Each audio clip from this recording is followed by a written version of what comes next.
right, this is John Kohler with GrowingYourGreens.com. Today we have another exciting episode for you guys, and I'm so excited about this one because this is somebody I've been wanting to visit forever since I heard that he opened his own store. Anyways, where I'm in the world is right across the little river there. This is the St. Clair River, I think. On the other side is Canada. Are they our friends or our enemies? Well, it depends who you ask in the United States.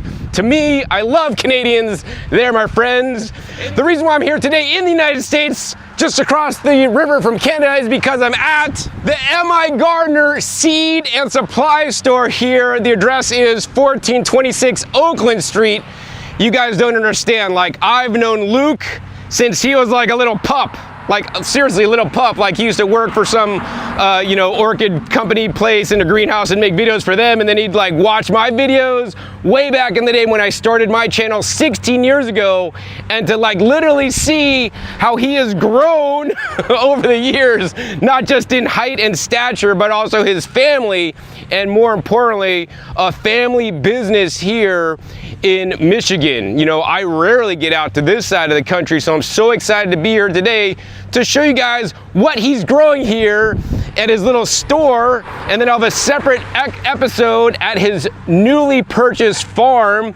But anyways, I wanted to show you guys and bring this out to you guys first, that at M.I. Gardner, they have the lowest price on seeds, and because you guys are watching this now when this video is airing in September, his seeds are now 50% off, so that makes them $1 per seed packet, guys.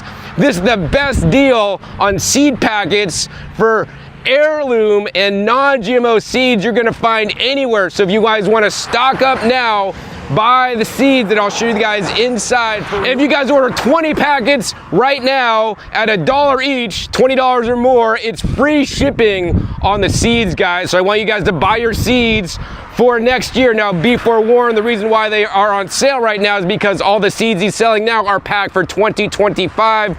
But let's face it, guys, these seeds are still gonna be good in just a few months for your 2026 season. So in this episode, we're gonna show you guys what he's growing outside his greenhouse setup, and then we're gonna head inside the store and show you guys the seeds, and then I'll even give you guys some behind the scenes shots you guys won't see anywhere else, how he literally packs the seeds with some heirloom machinery, as well as picks them and then ships them out to you guys. All right, so when you get here to M.I. Gardner, you could come in the main entrance here. They are open Monday through Friday, 9 to 5, and on Saturdays, 10 to 2. And we're not actually gonna head in yet. We're gonna show you guys around. So actually, right on the patio, they have a nice place to hang out. On the patio here, they're growing in these green stock gardens. This one just has the flowers. But you know, I have a green stock, actually, I haven't set it up yet. But you can see in a green stock, you know, it has basically makes vertical gardening easy. So even if you don't have like a large space, or if you just have like an apartment, you could go in a green stock.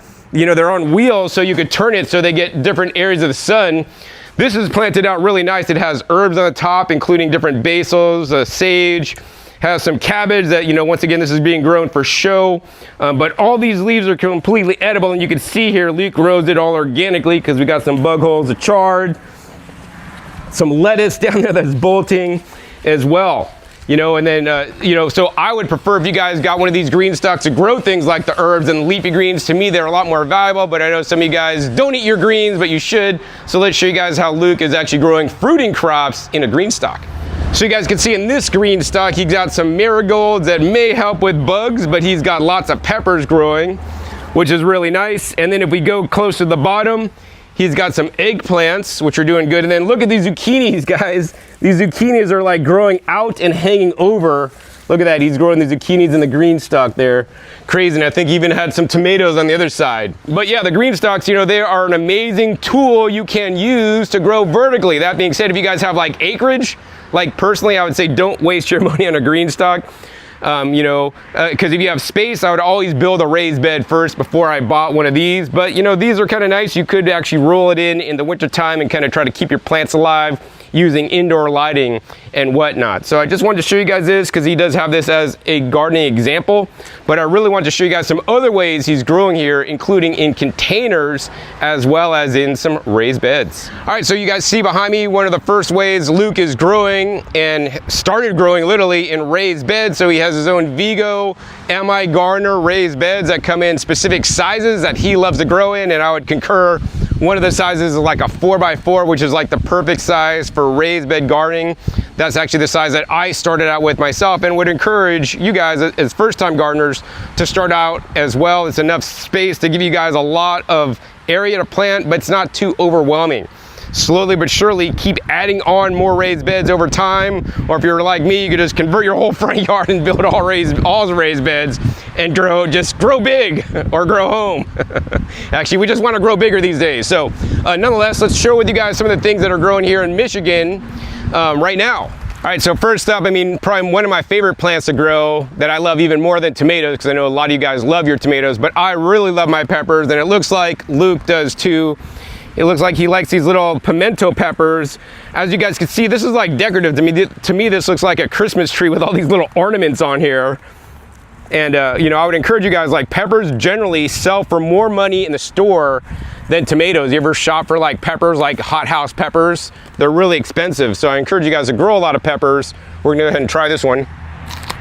Wow. That's good. That's a really thick wall. Lots of seeds in there you could save. Definitely good. Love my peppers. Now, besides the peppers, he also got things like the cabbage growing. Of course, I always encourage you guys to grow, when you're growing cabbage or picking seeds, I want you guys to choose the deeper, richer, darker colors. So instead of buying green cabbage seeds, I want you guys to grow the purple or the red cabbage seeds out. The seed packets are the same price, but you're going to get significantly more nutrition when you grow the purple.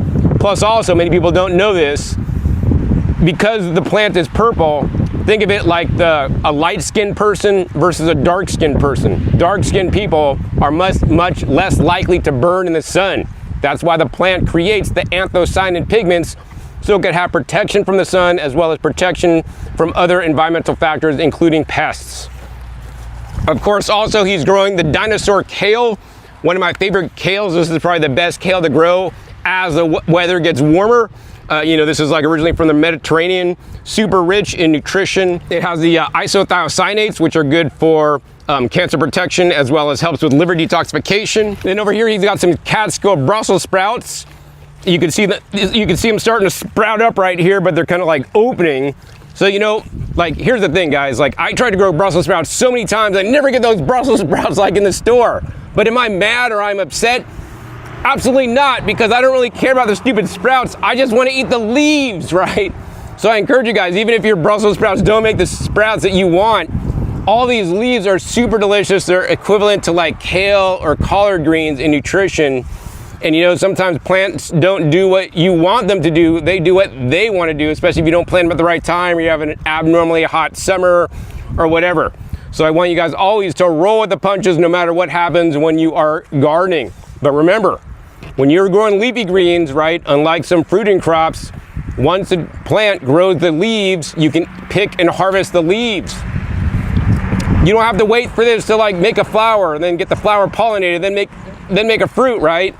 So that's why I've always shared with you guys on my channel to grow your greens. They're so important for our health. They're very rich in protein. And a matter of fact, if you think about it, where do most animals get their protein from? Well, they should be getting it from grass and other plant foods like the leaves. And that's why it's so important for us to eat plenty of leaves in our diet as well. All right, guys, so I'm getting to show you guys Luke's potato plants when they're not looking 100% perfect, because I tell it like it is. But nonetheless, he's about ready to harvest these guys. You guys can see they're dumping over, they're getting big. And the cool thing about Luke and MI Gardener is that, you know, he'll sell you small little seed packets, but he'll also sell you seed for things like potatoes and things like garlic, actually, what are probably on sale right now. And so here he just planted potatoes, and potatoes are a new crop for me because I never used to grow potatoes, but I started growing them. My favorite ones to grow are like the purple ones that are like deep, rich purple color, because once again, they're purple and they're more rich in anthocyanins. They've been shown in studies to be health promoting. But let's see if we could like dig some of this up here. Oh, look at this. We're unearthing one of Luke's potatoes right here. Oh, look at that. Look at that nice potato he grew. I'm gonna take it home with me. All right, guys, so I'm gonna tell you guys this. Maybe he doesn't want me to tell you guys this, but if you come to his garden, like, he grows this for you guys to taste out, like, and if you wanna know the variety, like, hey man, I came out to your garden before you opened and I tasted some of your tomatoes. Wow, and they really tasted good. And if you ask one of his staff, like, what's that tomato you grow out there? Because I want to buy the seeds, and they have them inside the store, they'll help you out with that. As you guys can see, these tomatoes, all he grows literally, so how he grows these tomatoes in all these raised beds, he uses compost, perlite, his trifecta fertilizer that I'll show you guys in a minute inside, but also he adds azomite and worm castings, two of the things that I've been recommending since I started my gardening channel. Maybe he even learned it from me. So I want you guys to, make sure you guys are using things like worm castings and the azomite or the rock dust that'll increase your soil fertility, and then you could have bountiful harvests of tomatoes like this. They've been picking these like every day probably for the last month here, so it's slim pickings, but I could find a bunch of like little cherries. And to me personally, I like to grow cherry tomatoes more than the larger tomatoes because you always seem to have some ripe small cherries, whereas if you grow the large ones, maybe a bug eats one of your large tomatoes and then you have like only a few of them on your plant, whereas cherries, the bugs can't get them all. So you're guaranteed good eating from your garden. All right, so Luke was like, John, you should have been here like a month ago because we had tons of strawberries for you to eat. And I'm like, all right, well, I missed it. And I'm like, well, Luke, how many pounds of strawberries did you get off this bed, which is 4 feet by 4 feet, right?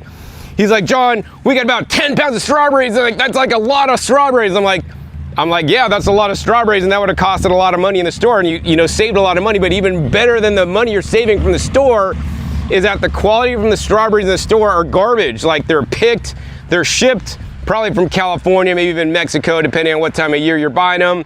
And they're just picked too early. They don't really taste like anything. I've gotten strawberries from the store that taste like nothing. I'm sure these tasted really great. But another part of me said, well, hey, wait a minute. I invested 4 feet by 4 feet in a raised bed. The strawberries are perennial plants. They have to grow year round. And now for dedicating this much space, I have 10 pounds of strawberries for the entire year to show. And okay, maybe you could eat some of the baby strawberry leaves in like a salad. I mean, technically they're edible, but you probably wouldn't want to eat them. So now you're wasting that much space to grow strawberries. Then if we look to this bed, which is a little bit larger, it's 5 feet by 6 feet, but you could have planted this many tomatoes in a 4 foot by 4 foot if you want to overcrowd them like I would do anyways. And then this bed for part of a season, because once again, the tomatoes grow in the summertime, so they would only grow for like half the year, for example. You could get 60 pounds of tomatoes from a similar amount of space, and then you could even grow this, well, I could grow this off season in the winter time. You probably couldn't do that here when there's snow. So to me, growing something like tomatoes, which yield a lot more fruit than strawberries if you have limited space. So I always want to encourage you guys to grow what you like the most. If you love strawberries and you love the flavor and the strawberries you had as a kid and you hate how you go to the store and they taste like garbage, then grow strawberries and you're good with investing the space. But if you're like doing it to maximize your nutrition or grow more out of your garden, then hey, you may want to think about growing something else like tomatoes or other crops that are going to be more productive than simply the strawberries. All right, this last raised bed I want to show you guys real quick are the green beans. And I think it's really sad if you go to the store and you buy green beans. Like, most often I've seen them imported from like Mexico, and they're picked when they're like old and like really mature, like these big tall beans that you basically got to cut off the ends and you got to cook them to eat them. Otherwise they don't taste so good.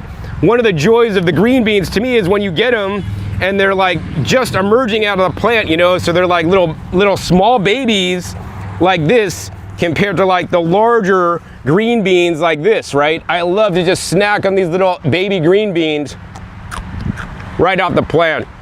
I mean, this is one of the reasons why you guys should grow your own food, is because when you grow your own food, nobody dictates to you when you're gonna eat the food. If you go to the store to buy green beans, they're dictating to you, you're buying them like this, and you're buying them probably weeks old because they probably picked them, shipped them, they're probably looking all messed up because they got cold damage. But when you grow them yourself, you could pick them, hey, I want to use them when they're more mature to can them or whatever, or I could just pick them young, tender, eat them in salads, or eat them fresh right off the plant. Nothing better than that. All right, guys, so next up we're gonna go in the greenhouse. Right now the greenhouse is kind of closed up for the season because it is normally open from April to June, and that's when they sell the transplants. So, I know a lot of you guys like the seeds, and the seeds honestly are the best way to grow plants. If you're good at germinating seeds, me on the other hand, I'm like iffy at germinating seeds. I'd rather just throw the seeds out in my garden and see what happens.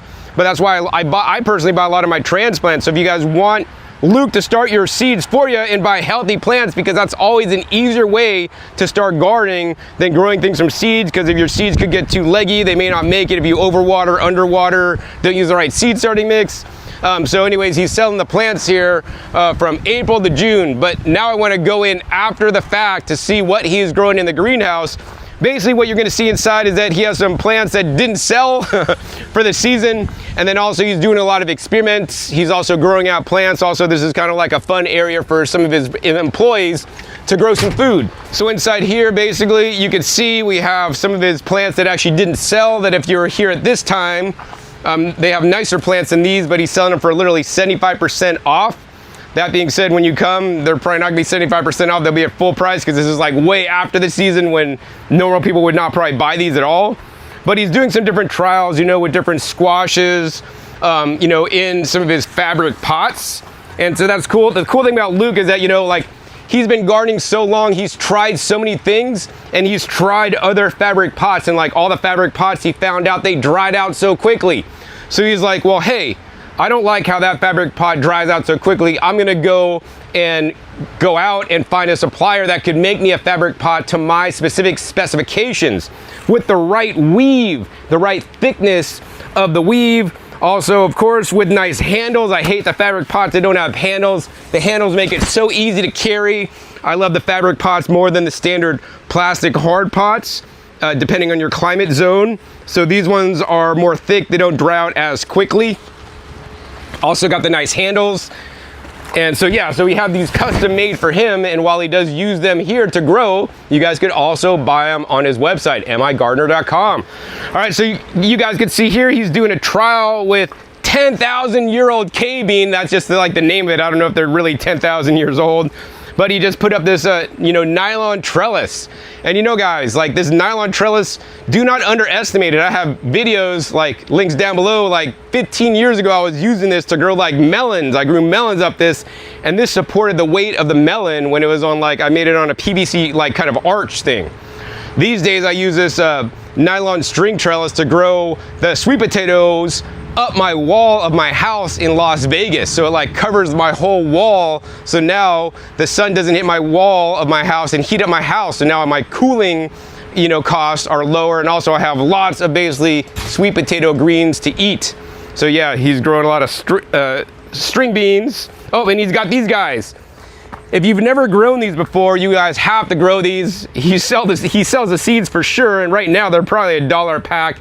These are a little bit under mature, but we'll harvest one anyways. These are called little cucamelons, and they look like little baby watermelons, but really they're more like a cucumber. They crunch, they have little seeds, and if they're fully ripe, they kind of have like a little, they kind of taste like a little bit of like they're pickled, but they're not pickled, they're fresh. They're super abundant. You can see here, this plant is not super old or anything, and there's already like tons of little cucamelons on here. These are one of the funniest, you know, cucumbers to grow. You don't even need to cut them up for a salad, just like throw them in whole. They taste amazing. They're so productive. And also they're a little bit more disease resistant, I found, than standard cucumbers. All right, over on this side, they're also doing just standard cucumbers, and they have all different kinds of varieties. Marketmore, I hate that one. Wisconsin, I think I saw a lemon, that's one of my favorites. Sumter Cuke. Anyways, you know, he trials all these varieties, and actually all the seeds that he sells, he grows them out to see how they're gonna perform, what the fruit tastes like, or what the plant, you know, grows like, so that he can help you choose the right plants for your specific situation. You know, I really think that there's been a big consolidation in seeds, and that big seed, large industrial seed companies are basically narrowing our choices, where I think our choices should be greater. And that, you know, every seed, heirloom seed that is sold has a story. And that it's important for us to embrace the seeds of yesteryear that were saved for some certain reason. And why did people save this specific seed? Because, oh, maybe this cucumber grew like a lemon and it kind of tastes like a little acid when it, you know, grows big. I mean, every different seed is different. And I mean, the world is full of possibilities, and there's all different kinds of seeds. And I think it's really sad that most Americans, when they go to the grocery store week for shopping, they'll get their standard Market Mart cucumbers, or they'll get their standard, iceberg lettuce. When there's so many different amazing types of lettuce, they'll get their standard, slicing tomatoes that taste like nothing. When there's so many different colors and shapes and sizes and tastes and experience of tomatoes, right? That's where I really love seed companies like Am I Gardener that provides you a whole wealth of different seed packets, and especially when they're on sale this month for $1 each. So I mean, he's even still, some of his employees are still starting little tomatoes that they're going to grow here in the greenhouse, which is actually kind of hot, so I got to get out of here, up. And then also too, they grow a lot of things for experiments, like they got lemongrass growing here. They have all these different, maybe they're trialing and sampling seeds to see the germination rate of different kinds of basils, which are my favorite. Of course, I love the purple basil. This is called the red Reuben. Love that one a lot. But check it out, guys. You see what's behind there? He's got some berries, so let's go raid Luke's berry patch. So like, we can't really get through there, so I'm gonna squeeze through his, through his rack so I can steal his berries. All right, guys, so you guys can see in the back here, he's got some blackberries that he planted. And I wanna bring this up for two reasons. Number one, he planted the blackberries here. These are all the thornless blackberries. This is the only kind of blackberry I would recommend you guys plant. Don't plant the ones with thorns. I have gotten stuck so many times with thorn blackberries. So these are all the thornless variety. He has 4 kinds here. We know the last one is the Natchez. We got the Triple Crown and the Primark Freedom right here, all right? So I haven't actually had breakfast yet, so let's go ahead and try some. Let's see if we get the ripe ones here. How do you know a blackberry is ripe? Well, when you pull it, it should separate pretty easily. This is pretty ripe. Got a thumbs up on that one. How about this one? All right, the next one. I like that one better. I think this guy is truly the winner for yield. Look at this, guys. I mean, these aren't ripening yet, but look how productive this plant is. I guess there's a few ripe ones underneath here. Triple Crown.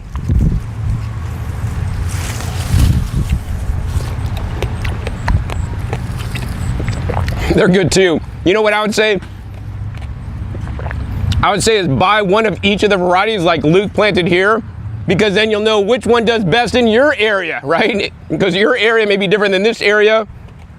They all taste good, and also too, you'll see that they fruit at different times. Like this one, to me, appears to be more late because we have a lot of berries that are not yet ripe, and that's good because some of the other ones that are ripening now, may not have fruit later, and this one will. All right, guys, so there's only a few left in the Natchez. I think we got 2 left. Oh, this one's half eaten already, so I'll eat the other half. So these berries are bigger. I mean, I don't know if they're any better. I mean, to me, any blackberries are good, and I'll ask you guys why. Because because they're purple. I love my purple foods.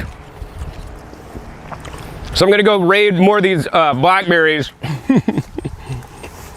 around the backside because there's a lot more ripe. All right, guys, so that's almost a little carton of blueberries that we picked from Luke's.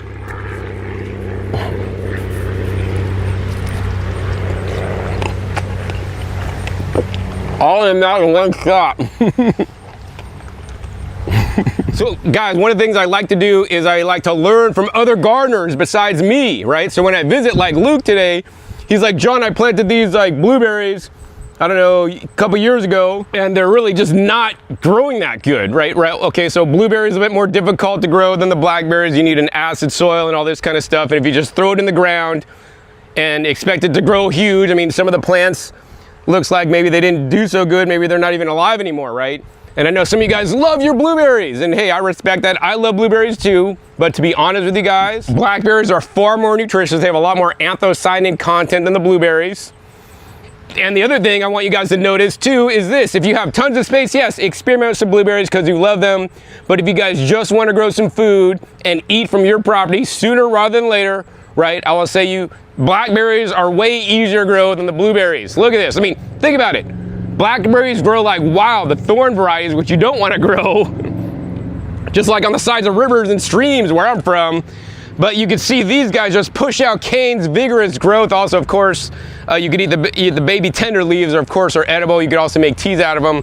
But you guys can see these plants are just loaded with berries, whereas these blueberries are struggling. So, you know, for me personally, I always encourage you guys to grow things that are easy, unless you really want to have your blueberries, or maybe you live in a place where the blueberries are going to really kick butt and the blackberries won't do so well. If you know a place like that, let me know, because usually the blackberries are literally like a weed that you want to get rid of. And that's been my personal experience as well. All right, so being from California and my other properties in the wine country, so I know my grapes, and I'm like, wow, I came here to visit Luke and to see all his grapes that he's growing. He's got 2 different varieties. He's got the Himrod here, which actually is kind of like a seeded grape.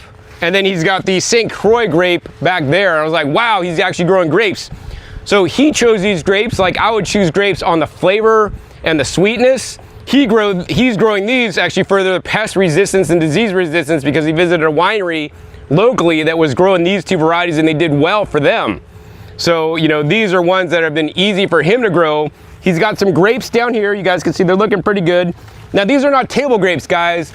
These are like, the table grapes to me are like just, I hate them. They have like 0 flavor. They're just these huge grapes you buy at the grocery store that taste like nothing. Like, I'm used to eating like wine grapes that actually have a good flavor and actually a good sweetness, because the wine grapes have to be sweet, have to have the good flavor, because when they ferment it, the flavor is what remains and the sugar is fermented into alcohol, of course. But actually right now, I think the St. Croix grapes are just about ripening up if we look here closely. So we're gonna, for the first time, eat some Michigan grown grapes, which is totally odd. You guys can see some of these are getting a little bit of color. This is still green. This is getting, whoa, a little bit yellowish. And actually when I picked it, it came off pretty easily. So we're gonna grab a couple of these grapes here and then try some Michigan grown grapes. They got a good flavor. They're seedless. I prefer the seed ones, and I want to encourage you guys to chew up the seeds. They're rich in proanthocyanidins, or like pycnogenol, basically. So yeah, definitely tastes good. Growing grapes here in Michigan. All right, so like, I'm like, Luke, are you growing this purposely? He's like, nope. And I'm like, good. So actually, this is what I grow in the desert actually for my summertime spinach. This is known as the lamb's quarter. And actually, this is super tender here that compared to what I'm used to when it grows in 110 degrees. It gets a lot more like fibers and tough. There's a really cool variety that both Luke and I like. It's called Magenta Spreen, because it kind of has like a purple, kind of like, I would call it like purple, like makeup, because it's kind of like a powdery, like kind of like, I don't know, stuff. Anyways, you can just harvest the young tips to eat. He grows all organic here, and while he didn't plant these, he'll harvest these actually for salad. Now, these are high in oxalates, so generally I don't recommend eating a ton of them. If you do want to eat a lot of them, then I would definitely recommend like boiling them or steaming them. But yeah, lamb's quarter is still one of my favorite greens to eat. All right, guys, so I can't escape all the plants here. Look, here's a lot more tomatoes. I know I want to point this out. If you look at this plant, you're thinking, oh, those are some nice tomatoes, John. Look, these look like little cherry tomatoes. But you would be mistaken, because these are not tomatoes. These are like heirloom eggplants. They're like little small, like orange eggplants. This is the Turkish orange eggplant. So yeah, most people think the eggplants is like those, like, you know, black eggplant things. They even got like other eggplants. This is the Rose Bianca eggplant. You guys can see it's like you know, it's got the white and the purple. So, you know, there's many different kinds of varieties of plants, and I mean, if you just go to the grocery store, you could only ever usually find those big purple eggplants. I mean, they got like long, skinny Japanese eggplants. You'll probably never find these Indian ones unless you go to specialty Indian market. And that, you know, to me is the power of the seeds, guys. So I think next up, let's go into the seed store and show you guys around the seed store and show you guys what seeds I'll be taking home with me today. All right, so let's head inside the M.I. Gardener store.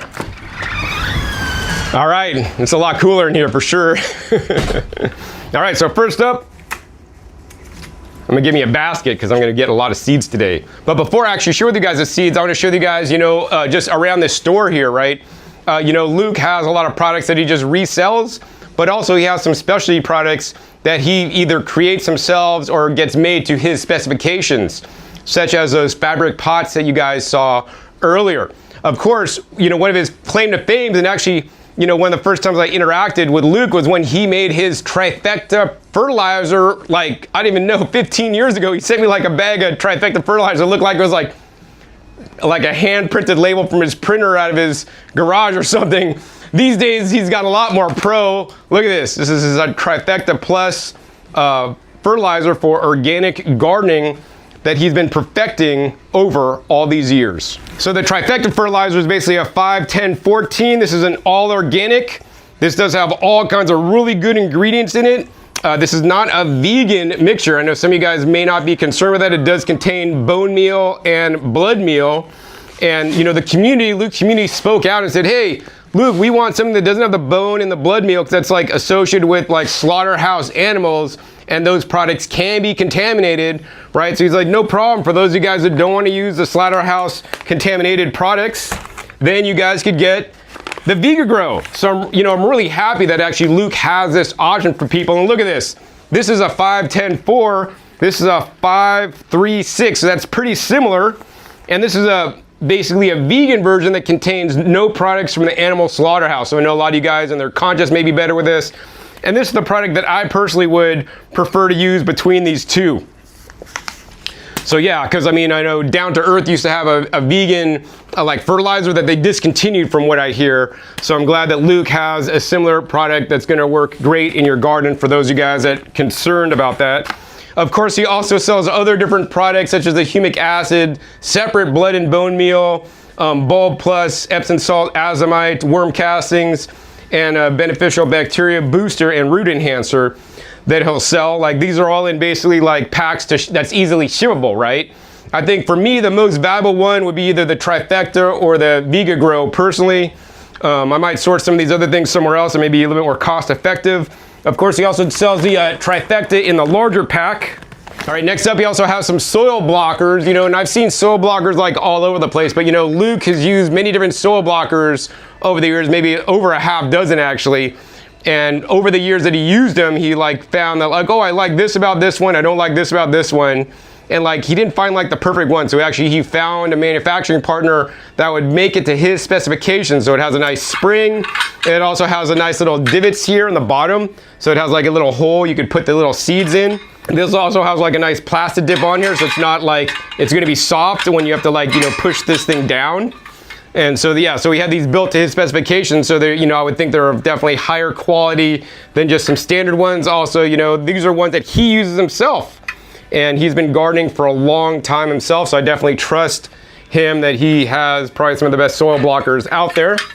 And then of course, also in his store, he has other random things like seed ball kits, MI Gardener shirts, merch, gloves, scissors, hats.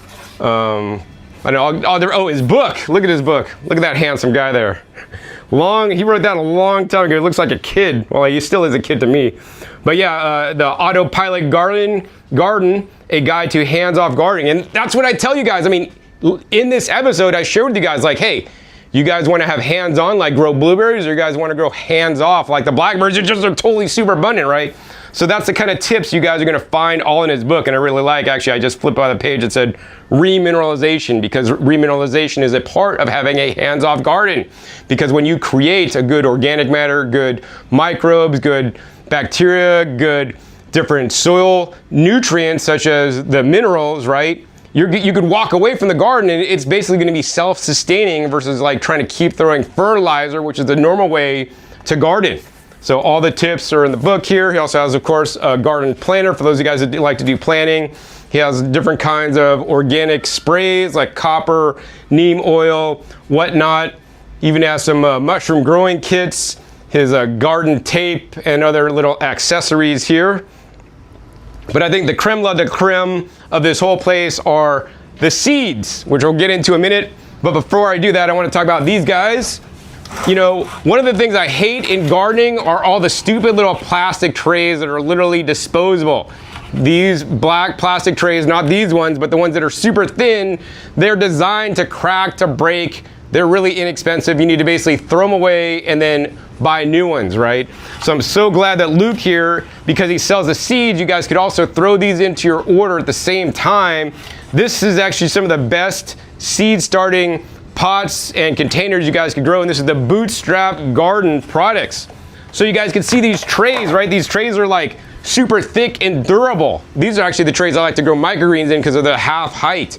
And you guys could just throw like one of these trays in. A Bootstrap Gardener has good stuff, but when you buy it direct from them, you gotta like order 20 at once, like large quantities, right?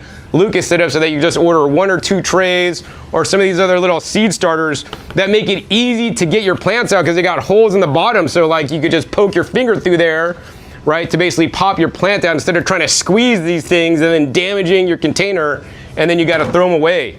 So really love that he makes all these available to you guys, just like all these different pots and different pack sizes, so you could start your seeds in some of the best containers that are reusable, very important, instead of disposable. They may cost more in the get-go, but you will use these season after season after season. In the long run, it's gonna be a lot more convenient and more cost-effective, and you're gonna save more money because you're investing in something good rather than something cheap, which I know we all like to do sometimes. All right, cool. Another thing I learned about the Bootstrap gardening pots, while they are reusable, Luke also puts them in his dishwasher. He's been using these for 5 years, puts them in the top rack in his dishwasher to sterilize them, which is really cool, right? Because normally you got to sit there and scrub, and who wants to scrub all these out? So just throw them in your dishwasher. They're dishwasher safe. Top rack, amazing. Don't put them on the bottom rack, they'll probably melt. All right, guys, so now we're gonna show you guys the seeds, and right now, the seeds are $1 a pack in September only. Of course, if you're watching this at a different time, the prices may vary because they are on sale. Because once again, if we pick up one of these packs, you can see on the back it says pack for 2025. And the cool thing about Luke here is, instead of reselling these or repacking them for next year, he wants to get them out to you guys so you guys could garden and afford to garden. So, I mean, his normal prices are insane. They're like $2 a pack, which, this even beats Walmart's prices, guys. I think these are better quality seeds than you'd find at Walmart because they're like $2 plus a pack at Walmart. But nonetheless, right now, September, because he's trying to get rid of all these packs that are packed for 2025, he's going to start packing for 2026. These are $1 off the $2 price, so $1 each. So stock up now for this upcoming growing season. So let's see, what am I going to get? So actually, you know what? I'm just going to go and get all the purple tomatoes. Because some of the purple tomatoes are purple, but then they don't have a good flavor. So like this way I get to experiment with the purple tomatoes to find out what is the sweetest, tastiest, most delicious, most purple tomatoes. So I'm getting the purple bumblebee, the blueberries, the black cherry. We got the Ukrainian purple, the Japanese black trifle. Let's see what other purple ones are there. All I want is the purple ones. Oh, and then I'm gonna get the Paul Robeson, the black from Tula, the black Krim. As you can see, I love my black tomatoes. The black Brandywines. They have actually a smoky flavor, some of these guys. Black Prince, the Druzhba tomato, the Carbon tomato. It's got a little purple shading. Oh man, look at this. This one's beautiful. Chocolate Stripes tomato. I love that so much. Oh, and then of course, being from California, pink Berkeley tie-dye tomato looks like it has some purplish streaks in there. So purple is my favorite. But then after that, this is an interesting fact, guys. I know a lot of you guys may have heard that, like, hey, it's always really good to cook your tomatoes because you get more lycopene when you cook your tomatoes than when you eat them raw. And if you're talking about standard red tomatoes, that is completely true. But I look up the science. And what does the science says? The science says that there's different kinds of lycopene. There's like trans lycopene and cis lycopene. When you grow the red tomatoes, you are growing the lycopene that is the trans lycopene, that then when you heat process, it turns into the cis lycopene.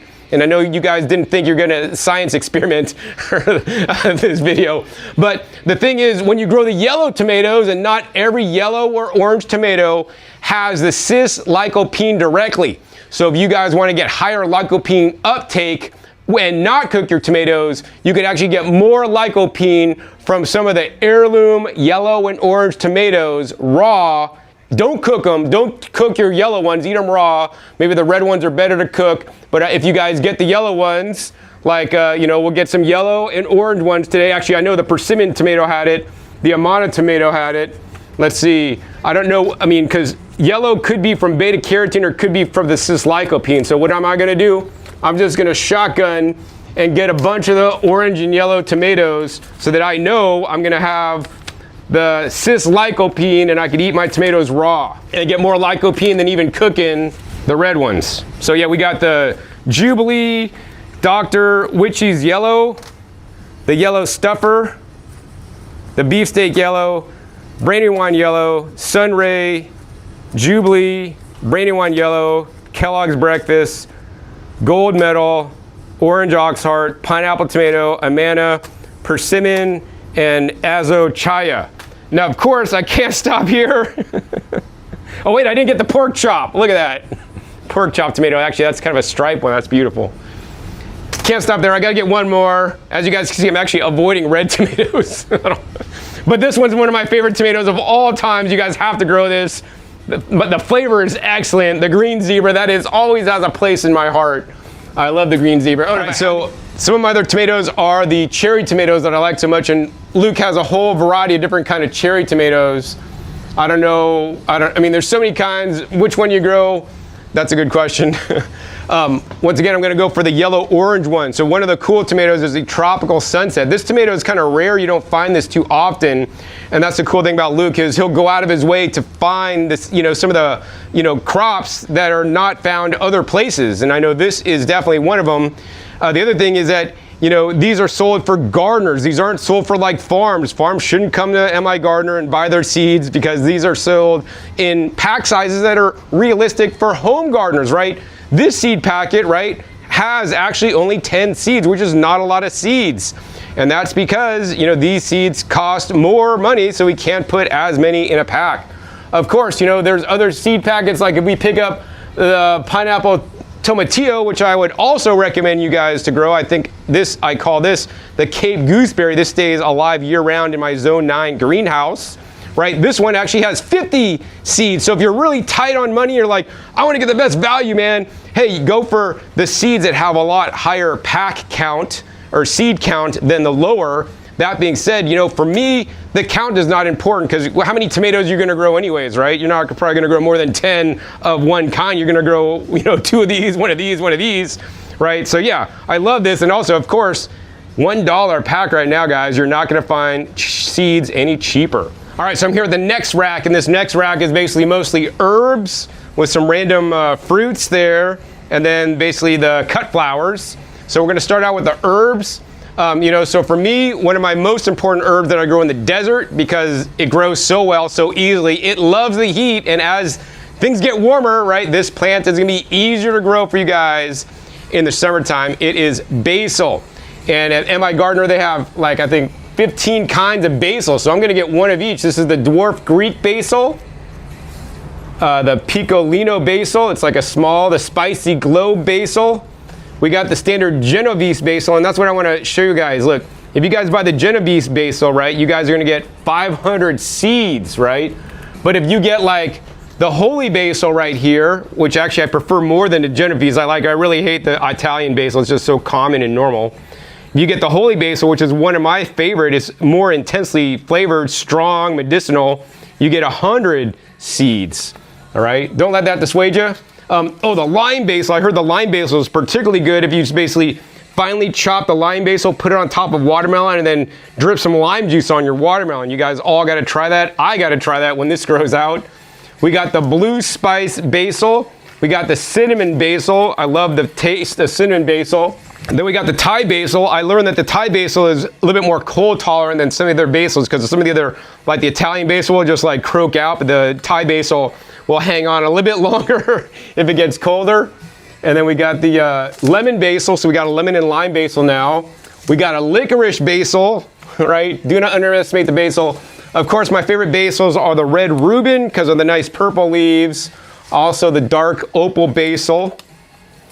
And then of course, we got the mammoth basil. This is more like a lettuce style basil. So this is like more mild flavored for those of you guys that don't like strong flavored basil.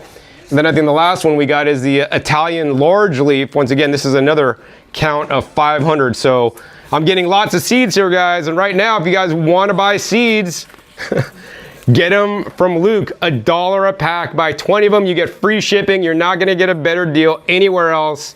And these are all definitely good seeds. Look at my haul so far. All right, so just going down here further, I mean, he has all kinds of cool different herbs. Oh man, I would get this one, but he's out right now. Oh, this one's cool too. The epazote, he's got moringa. Actually, that's a really good deal for $1 a seed pack. Oh, you can't forget this one. The spilanthes or toothache plant. You eat those little buds there and they'll make a nice interesting sensation in your mouth. I love that one a lot. All right, of course, next up is stinging nettle. And I know for those of you guys that are herbalists, you might appreciate this. For those of you guys that are regular gardeners, you're like, John, why would I buy stinging nettle, man? It just comes up everywhere in my garden. It's a weed. Well, this is a special variety of stinging nettle that actually has larger leaves. You know, for those of you guys that don't know, stinging nettle, while it is a weed, it's also one of the easiest crops to grow because it's a weed. Literally, you can neglect this, it'll grow. So if you can't grow stinging nettle, maybe you shouldn't be gardening because this will grow in cracks, this will grow up anywhere. Just plant it in soil, give it a little bit of water. Of course, it'll go to seed and get kind of crazy. I love to, you know, for fun, I just love to pick the stinging nettle leaves, fold it over, and then just put it in the back of my mouth. Of course, if you like, you know, blend it or juice it, right? Or just dry it and make tea out of it, you won't have any of the problems with the stingers. But sometimes for fun, I just like to get stung because it kind of makes me feel I'm alive again. All right, of course, let's see, keep going on. Lots of different herbs here. Marigolds, borage, violas, Johnny jump ups. Some of those flowers I grow to eat myself. It looks like the rest of this rack for the most part is flowers. Oh, except down here. This is a kind of a cool plant. I remember taking my girlfriend at the time. We went to like someplace in the Caribbean and like she's seen the leaves there and she touched them and then they folded up. And she's like, oh my gosh, this is a mimosa plant because this is like non-edible. Don't eat this. But it's like, it's a sensitive plant. So I think this is like a tropical. He also has goji berries, which, you know, honestly, guys, you should just go to the health food store and buy goji berries to eat and just like take the seeds out. Sorry, Luke. And then, but the other cool thing is actually he has dragon fruit that actually he collects the seeds himself here, which I'll show you guys in a minute. He has the yellow dragon fruit, which actually is a lot sweeter. And honestly, the best way to grow dragon fruit is actually honestly from cuttings, not from seeds, but some of you guys can't get cuttings from these. These are tropicals. They don't like the cold. Maybe you could grow them inside as a house plant. They are beautiful plants though. And if I do, on the yellow ones, they're the sweetest tasting, but these seeds have a laxative effect. So don't eat too many of the yellow dragon fruits and don't blend the seeds up because the more you crush up the seeds, the more laxative effect you'll have. So if you eat this, just like don't chew the seeds up, actually try to spit them out and regrow them. But of all these three out, I personally would grow the ones that are purple flesh. They're a lot more, of course, nutritious and they generally taste sweeter than the standard white flesh. But for the sweetness, the yellow dragon fruit rules them all. Of course, he also has strawberries, which these are more like alpine style strawberries. And you know, these produce little small berries, but these berries are 10 times more flavorful than anything you'll get at the grocery store. And of course, actually, I remember Luke, because one of his videos on his channel was he grew coffee inside his house, actually, back in the day. So yeah, he's selling actually coffee seeds to grow your own coffee indoors or in the tropics, okay? All right, I think we're down to the last seed rack, but this one is a doozy. Hopefully I'm not here too long because look at it. It's super long, so I'm gonna probably just try to get some of these things. Yeah, I don't tend to grow a lot of beans, so let's see what beans I want. Oh, he's got artichokes and asparagus, which I would definitely recommend as some staples for a perennial garden, very important. For the artichokes and asparagus, you're gonna plant them where they are and let them grow year after year after year. Obviously, it's better to get little roots if you're gonna plant those instead of getting them from seed because they're gonna be done, you know, grow and be more productive faster. But of course, seeds is an option for a lot of people because of course they're a lot cheaper. If I was gonna grow beans, of course, my favorite beans are the purple ones. So I gotta get some more purple beans there. That was the Royal Burgundy Bush. And we got the purple potted pole. But actually, what I really want are the long beans. So the red noodle pole beans and the oriental long beans are the best beans to grow in the tropics or in hot climates like Las Vegas. They really don't mind the heat. Actually, they grow better with the heat than the standard regular beans do that can literally peter out. He's got like adzuki beans, yellow eye bush beans, red kidney beans, all different kinds of beans. Oh, he's got soybeans here, lima beans. Let's see. Oh, here's my bean. This is one of my staple beans that I grew back in the day, the Scarlet Runner beans. I love these beans. This is a native heirloom, Native American bean that, depending on where you live, may be perennial. So like in California where I grow these, the roots will stay alive and I just clip them back to the ground and they could come back year after year. Plus also, of course, these beans are amazing. I could eat the young baby beans like snap peas when they're young, but if they get more mature, you should be cooking them before consuming them. And of course, I love them because they're purple and they look so decorative. Yep. All right, guys, so next up, I started eating dry beans recently. Like I pressure cook them in the Instant Pot, and I was at the Heirloom Expo. I met somebody that had the Rio Zappe Bush beans. She was actually selling beans by the pound to actually eat, which you could also buy and tend to grow. But if you just want to buy them in so that you could grow them, you could get these guys. These are the Rio Zappe Bush beans. These are like an heirloom bean, guys. These are like a cross. If you had to describe between like a kidney bean and a black bean, they're quite buttery, quite delicious. So actually, I'm gonna get a pack of these too. Yeah, beans definitely for the win. High in protein, really good for you. Next, we're getting into the broccolis. So of course, I'm gonna go for the purple sprouting broccoli, nice purple head. Next up, of course, I gotta get the purple of Sicily cauliflower. Anything purple I love. The Mammoth red raw cabbage, look at that, that's almost like a purple red. Next up, purples. You guys love, I love my purples here. Red Bull Brussels sprouts. I'm not a big fan of corn myself, but of course, look at this corn, guys. Some of the corns could have actually really deep, rich anthocyanin content. This is the blue Hopi corn. Besides the blue Hopi corn, he has like a glass gem corn. He's got the Oaxaca green dent. I think actually Luke got in trouble with his professor in school because of the green dent corn. Maybe I'll ask him to share with you guys that story. I think, the red double sweet. This guy is the one you guys should really grow right here. This one is a sweet corn, but also it's red. So now you not only get a sweet corn, but it's red, so it has those anthocyanin pigments that I love so much. Plus, it just looks super cool. And unfortunately, a lot of these more deeper color corns are more corns that you actually got to cook, whereas this one is actually a sweet corn. So this is probably the one you guys really want to get. And actually, because of that, I'm gonna probably get 2 packs of them. All right, guys, next we're in the cucumber section. So he has lots of different cucumbers. Like a lot of these are just common style cucumbers. Of course, for the heat in the desert, I would recommend the Armenian yard long, and this is actually the striped Armenian. It also comes in a light green color, but I like the striped Armenian because they kind of look like a snake. And actually, if you harvest them young, they're quite delicious. But you could also harvest these when they're really old. I'll put a link down to the video where I harvest them young or old, and I showed you guys the difference in actually how I use the more mature ones. Actually, the day before this trip here, I actually cut open an Armenian and saved the seeds from it actually myself. Let's see, so lots of different common cucumbers, but the other ones I like a lot are the lemon cucumber. I grew up with this in California. It's a really common cucumber out in Northern California, and unfortunately most of the country doesn't know about it.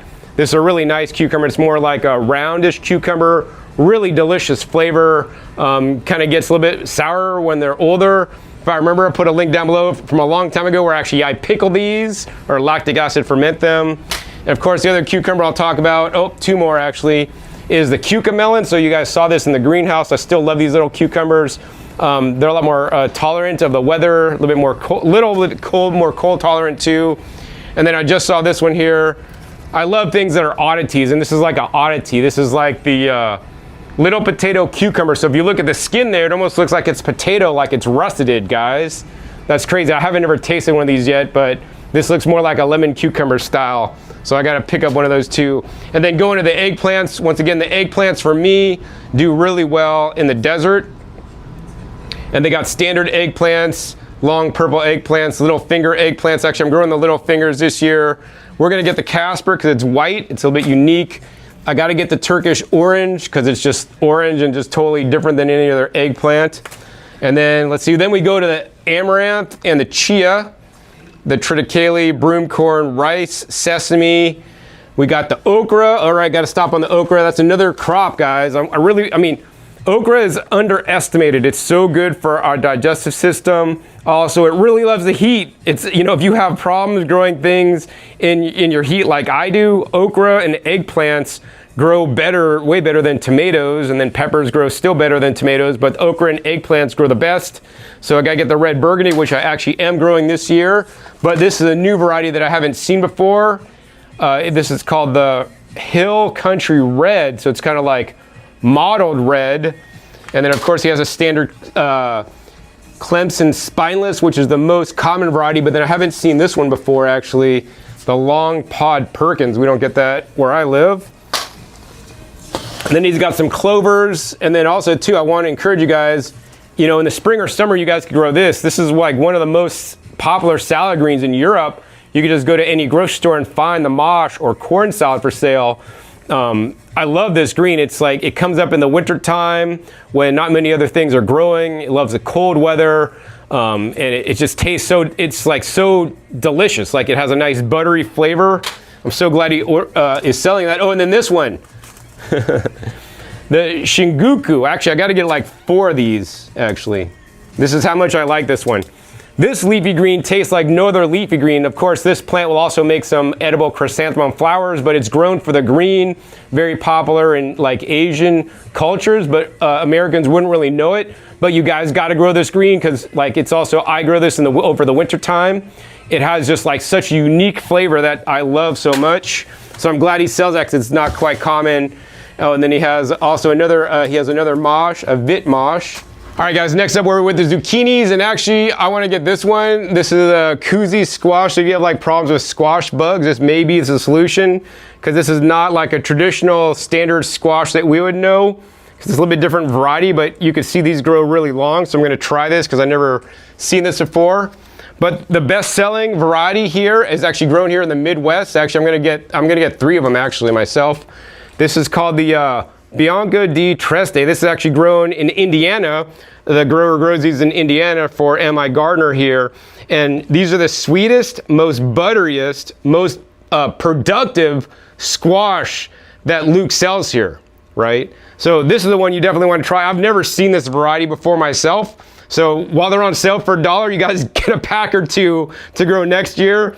I'm gonna try to grow them out myself to see how sweet they are, because Luke says they are a crime to cook them because they're so sweet as they are. And that is my kind of summer squash, guys, that you just could pick off the vine, eat them straight, or maybe even dig them in some hummus, some guacamole, or put a little salad dressing on them, just eat them fresh out of the garden.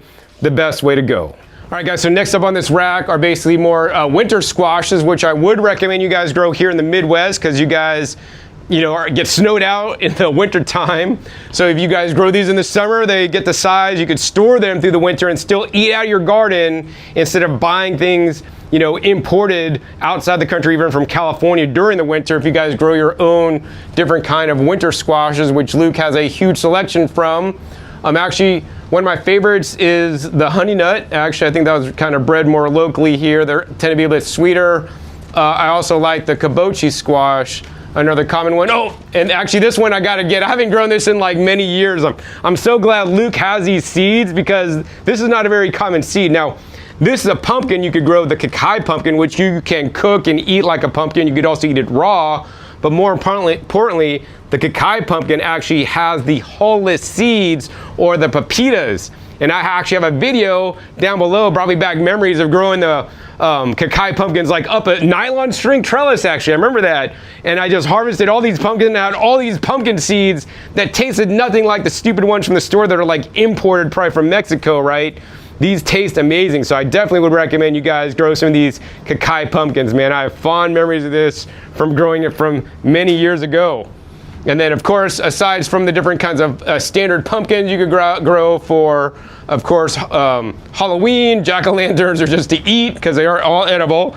He gets into some gourds. He also then gets into different muskmelons like cantaloupes. Charentais, actually, that's a good one.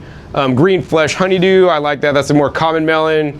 Crenshaw, canary. He has all the different watermelons. If you guys get watermelons, guys, do yourself a favor and get some of the cool watermelons. He has like the orange glow, the tender sweet orange, and the sweet Siberian watermelon. You know, I really love things that are different, right? And if you just go to the store, you could buy standard like red watermelons, but it's very hard to find the orange ones. If you do go to an Asian market, you could find the orange ones, but they're at least like sometimes 4 times more expensive than buying the red ones. But of course, the seeds are the same price. And then of course, now we get into some other melons. Actually, the Pio de Sapo, I've had a few Pio de Sapos this year that were actually really tasty. He has some other different melons that I'm not familiar with. We get into the bitter melons, and now we get into the leafy greens. He's got Kale-a-bunga. He's got Premier Kale, Lacticino Kale, Dinosaur Kale, Red Russian, Blue Curly Kale, Scarlet Kale, of course, is my favorite because they are purple. We get into the Bare Necessities Kale. Look at that. This is a decorative kale. I've seen this before under maybe different names, but actually I got to get 2 of these packs because they just look really cool. And then he's got a Black Magic Kale, which is a dinosaur kale, but maybe a little bit darker. He's got different kinds of mustards. Mustard greens are great to grow for me in zone 9 in the winter. They are the fastest growing, most mature, fastest maturing, and going to give you the most production. Of course, I also like my Mizunas, which are like a very mild mustard. Of course, he also has a Tatsoi, Tokyo Bacana. I've also grown that many years. Georgia Southern Collards. Standard collards, Slow Boat Arugula, Endive, Frisee, Radicchio. I got to get a Radicchio. I mean, this, I've basically got the Radicchio to grow in my garden. This will grow year round in my garden, even in the summer. Actually, I just probably aired my video of my summer tour where I'm like toured what I grew in my garden in August, 100 degrees plus. This guy, I have them in stages of bolting. I also have them in stages where they reseeded on themselves and they just have basically all green. So it's like, I basically have like bitter lettuce all year now because I have my Radicchio growing pretty much year round in Vegas. I love that so much. Red vein sorrel, large leaf sorrel, upland cress, dandelion. I mean, I want to encourage you guys to grow as many of these greens as you guys can while they're $1 a seed pack. And look at this. These are some incredible values, guys. We want to look at this lettuce here. This is the prize head lettuce. Look how many seeds you guys get there. You guys get 1,000 seeds right now for $1. So what is that like? That's like 1/10 of a cent per seed. Like there's no better deal on the planet right now than when these seeds are on sale. Once again, this is September when he's going the clearance sale to clear out his 2025 seeds. But yeah, once again, the red lettuce there. Let's see, I'm also gonna get the bronze lettuce here, the Marvel of 4 Seasons head lettuce, if they got any kind of red tinge, the Cimarron romaine lettuce, another red lettuce, the Pablo crisp head lettuce. Oh, my all-time favorite lettuce right here. I grow this every single year. In my opinion, this picture does not do this lettuce justice. This lettuce should be a lot darker. You shouldn't really see any green in this. This is the Lola Rosa lettuce. My favorite rolls off the tongue. Red Sails, I think sometimes this does good, sometimes it doesn't do good, but I also like growing this. Red Ruby lettuce. Buy all the red lettuces, guys. Forget the green lettuce. Salad bowl mix, Paris Island Cos, some standard. Oh, the Freckles lettuce, man, I haven't grown this for like 3 years. This is just a decorative lettuce. I love it a lot. Of course, we got the romaine red lettuce, and I got the, look at this. This is a new kind for me, actually. The super red romaine lettuce. So this is even more red. So I got to get actually a few of these packets. Super red lettuce. Let's see, standard spinach, New Zealand spinach. That one, like, I have like, that's a weed in my garden, New Zealand spinach. If you guys live in a zone 9, you should be able to buy this once and keep this growing year round in your garden. I know it grows well for me year round. It is high in oxalates, so I only recommend you guys eat it in small quantities or boil it or steam it to cook. He's got different kinds of spinaches, which is great. Oh, the red Malabar spinach. Oh, I'm so glad he has this next one. So the red Malabar spinach, I'm growing the green Malabar and the red Malabar this year, but one of my favorites. I probably don't need this, but I'll get it anyways. More genetic diversity. And this guy, I'm so glad that Luke is selling this one. This is the Egyptian spinach. This is the best green for the heat, right? These seeds, when you germinate them, you need to basically, I hope he says on the back, you should heat up the water, like, you know, soak these in hot water overnight, guys, and then plant them. Otherwise, the germination may not be that good. But then these will grow like, You'll put them in the ground, they'll germinate, they'll be really small, they'll take like a month, they'll be like that big after a month, right? But at 2 months, they'll be like this big. In 3 months, they'll be like that big. So like once they get started, they grow, and like this is one of my favorite ones to grow in the heat. This one easily handles the heat. So for the heat here, the red Malabar and the Egyptian spinach so far, and actually the radicchio actually I'd say is the other one. Swiss chard, also the kale should do good in the heat as well. He has a big variety of Swiss chard. I'm quite impressed actually. I normally just see the rainbow Swiss chard, but he has like a pink, he has an orange, he has a rhubarb, he has a magenta, and he has the actually red ruby, which actually has the deepest red vein, which I like. I'll get that one too. So he also has a purslane. So the cool thing about purslane, like purslane is a weed in my garden, but this is actually the large leaf purslane. So I'm gonna actually take a bunch of these seed packs of the large leaf purslane because I want to establish this as like my dominant understory, because this kind of grows as a weed, like underneath my tomatoes, underneath my peppers, like kind of covers the ground. And so right now I just have like these small purslanes. So this is the larger leaf variety. Like this is the kind more that is like grown intentionally versus the one that I just have growing, which is like just randomly. All right. Wow, look at all these seeds I got so far. So many. All right, we're down to the last rack, guys.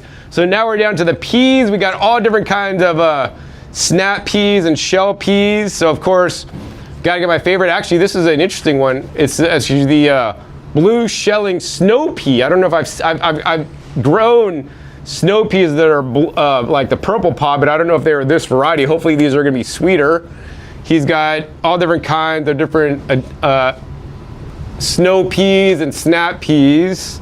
Oh, here's a golden sweet. I like this one because also it's yellow. I like things that are different. I don't like just growing the standard stuff. Blizzard snap, avalanche snap, sugar and snap, sugar snap, that's just a common one. Sweet gem snap. All right, that one sounds interesting. We'll just buy it because it sounds cool. Now we're down to all the peppers. So I love the peppers. I think the dumbest peppers to me are like the stupid bell peppers. Like, don't waste your money. My personal opinion. Big red peppers, chocolate. They just don't do good in the heat. Maybe they do good here where it's more mild. Miniature bell peppers. That's interesting. But pimentino. That's actually, I tried them in his garden. These were good. And actually, the best ones for the heat are the sweet banana peppers. I'll get one of those too. So my favorite peppers actually are these peppers. There's a Hamandatta. Basically, these look like they'd be super hot peppers, but they're not hot. They're actually sweet. So I'm gonna get like a few packs of these because they're gonna be good. I really love to grow the small peppers because they're more productive than the large peppers. And then, I mean, I like some spice, but not too spicy. Oh, and then these I heard, this I haven't actually seen before. This is the Binhin Quino red pepper. These like have a little bit of spice, but look at how cute they look. They're like small peppers. And generally when you're growing these peppers that are small, they make a lot of peppers, right? So you're always gonna have some. And even if they're super spicy, just put like 1 or 2 in a recipe and you're totally good. So I'm gonna experiment that for the first year, first time I see them. Oh, and then another of my favorites, I love the peppers, guys, more than tomatoes. All right, guys, so let's see.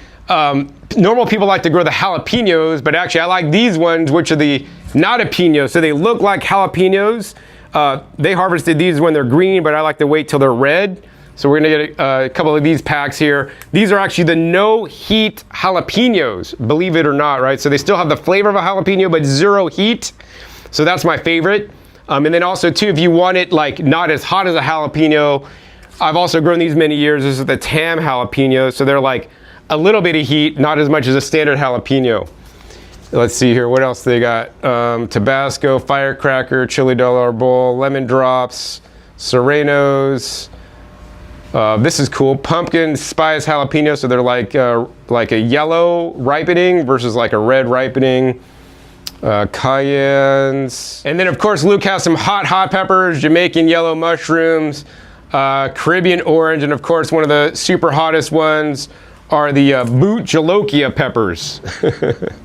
This is if you want like to burn your mouth and your other side when they're coming out too. Of course, don't forget your leeks. Leeks are really nutritious. I like to grow leeks every year. Actually, I'll get some more leeks because I'll just spread the seeds out. Actually, I found how I grow leeks is really cool because like I have a bed of mint. The bed of mint just takes over. I can't get rid of it literally, but then in the wintertime I cut it back. And then at that point when I cut it back, I'll put leek seeds down in the bed and then the leek seeds will grow up and then the mint will grow around it. So then like the leeks will be tall and the mint will kind of be like the ground cover, you know, so I like to do that in the springtime. Usually I let my leeks like go to seed and drop seed, but like this last year, like only one or two reseeded, whereas normally I have like at least a half dozen. So yeah, we'll get some extra seeds. Then he has like onions, which I do recommend growing. The bunching onions, believe it or not. Oh, dude, this is so new. I never seen this one before. This is red beard bunching onions. I normally only see never green bunching onions, so actually I got to get a couple of these packs. Because I like to grow bunching onions, because the bunching onions technically are more nutritious than the bulb onions, because you could eat all the greens. And then we got, let's see, standard other kinds of just bulb onions you could grow. Let's see, I like to do my onions not from seeds but from the bulbs. And then we got Walla Wallas are nice ones, are sweet. Oh, here's Utah Spanish sweet. And then he's got, oh, kohlrabi.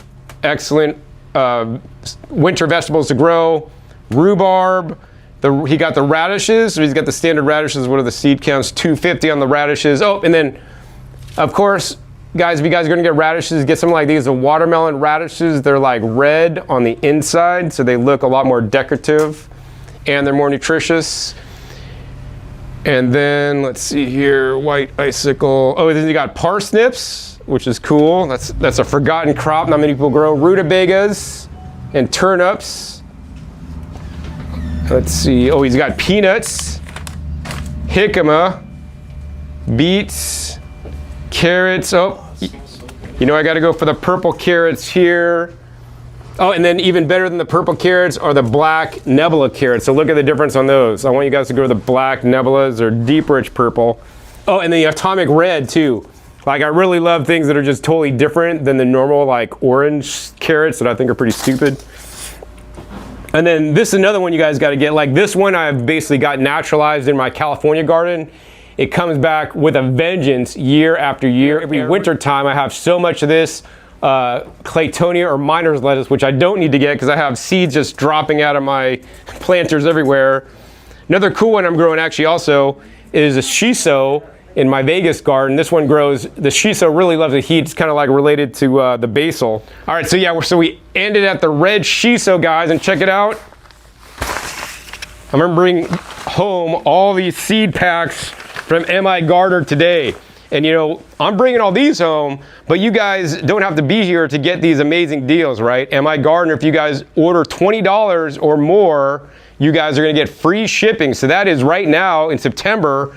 That just means you just need to order 20 packs, guys. I don't even know, I probably have about 100 packs here, but this is the best doggone deal you guys are gonna ever find on some seeds to grow in your garden.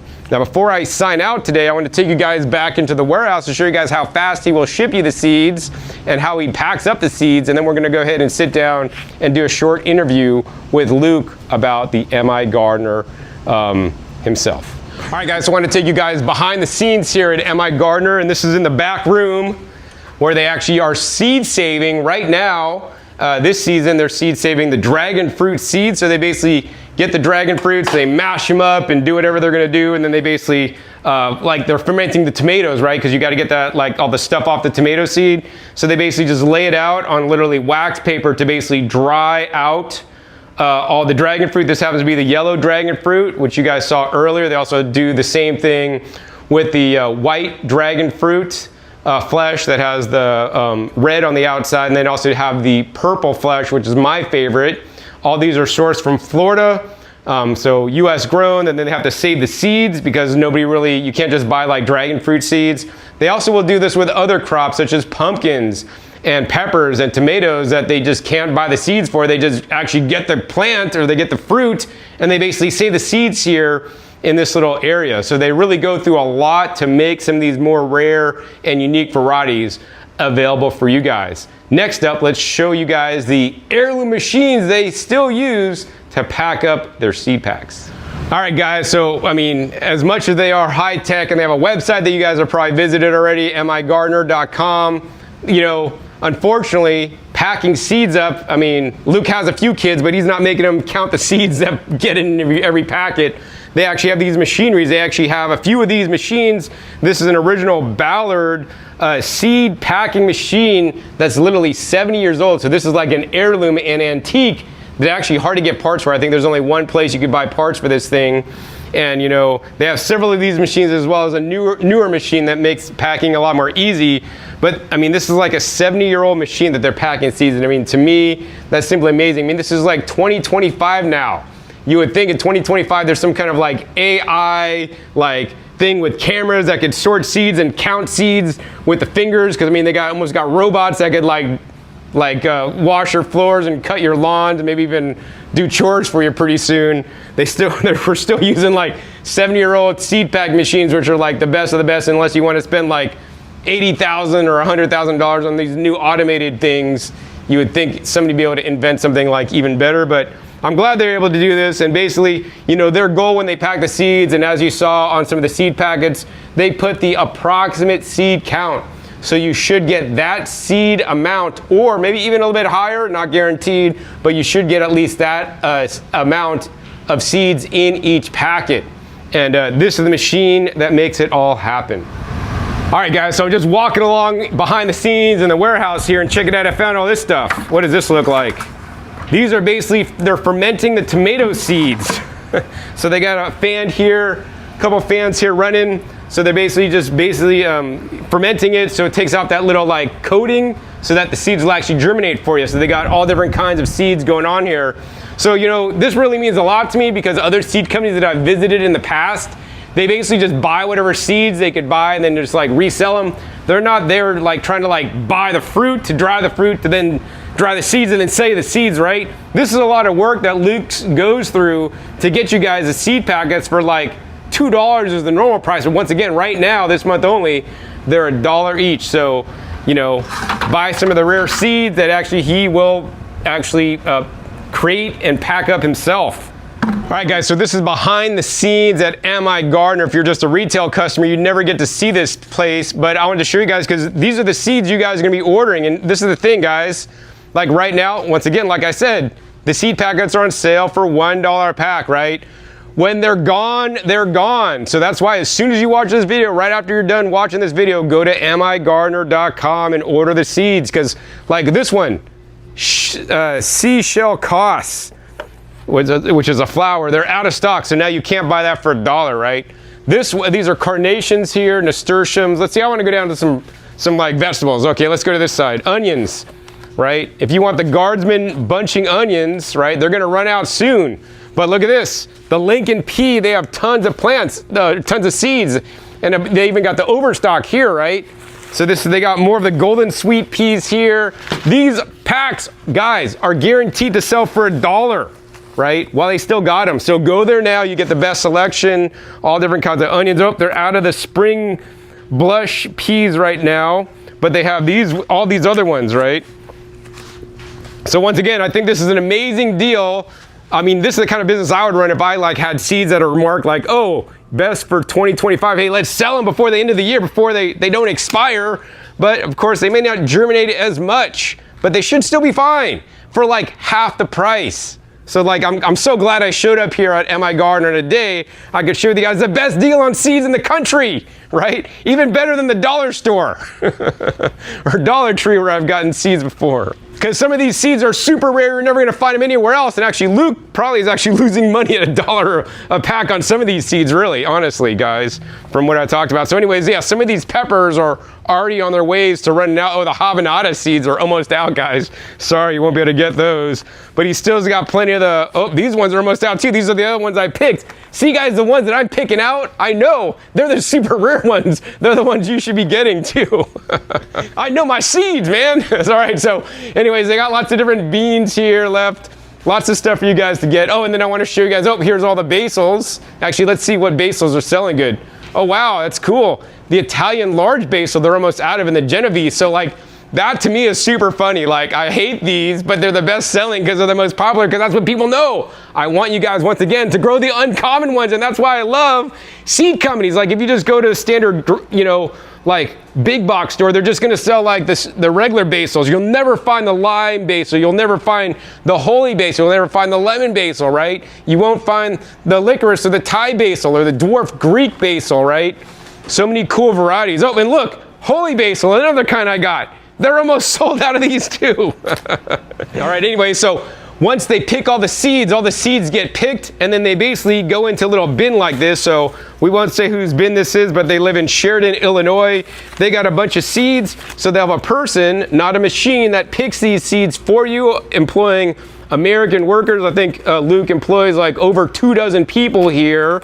They get the seeds picked, and then they basically take it over to one of these machines. All right, guys, so now I want to share with you guys how MI Gardener makes sure you guys get all the seed packets you ordered, and they will never short you or send you more than what you ordered. They're going to send you exactly what you ordered. So when the order is picked, which is all done manually, they're going to go ahead and then take out your order sheet.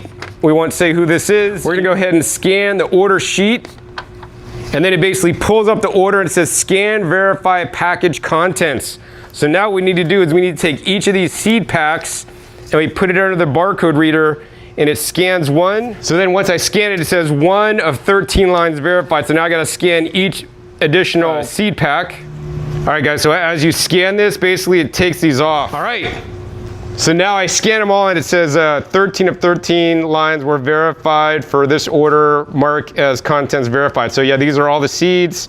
I could press contents verified. And then now we're ready to basically put all the seeds in the bubble mailer packet. All right, now we got all the seeds going in, and then of course we got the last one, which is basically they give you a free seed envelope so you guys can save your own seeds in here. And then you can label like the seeds that you're saving. Also, of course, acts as their business card and tells about the MI Gardener philosophy. So we're just gonna shove this in there, and then we're gonna take off the sticky thing, stick it down. All right, I should sign this pack because I packed this up myself. We won't show the person's address. And then this is going out in today's mail.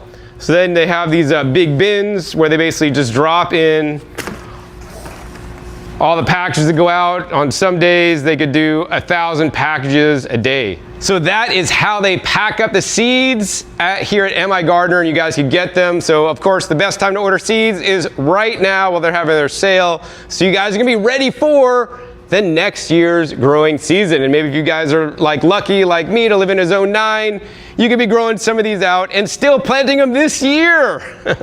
And they're gonna do great over the winter time. I think the last part of this episode, we're gonna sit down and interview Luke from MI Gardener and talk about gardening and his amazing store here in Michigan.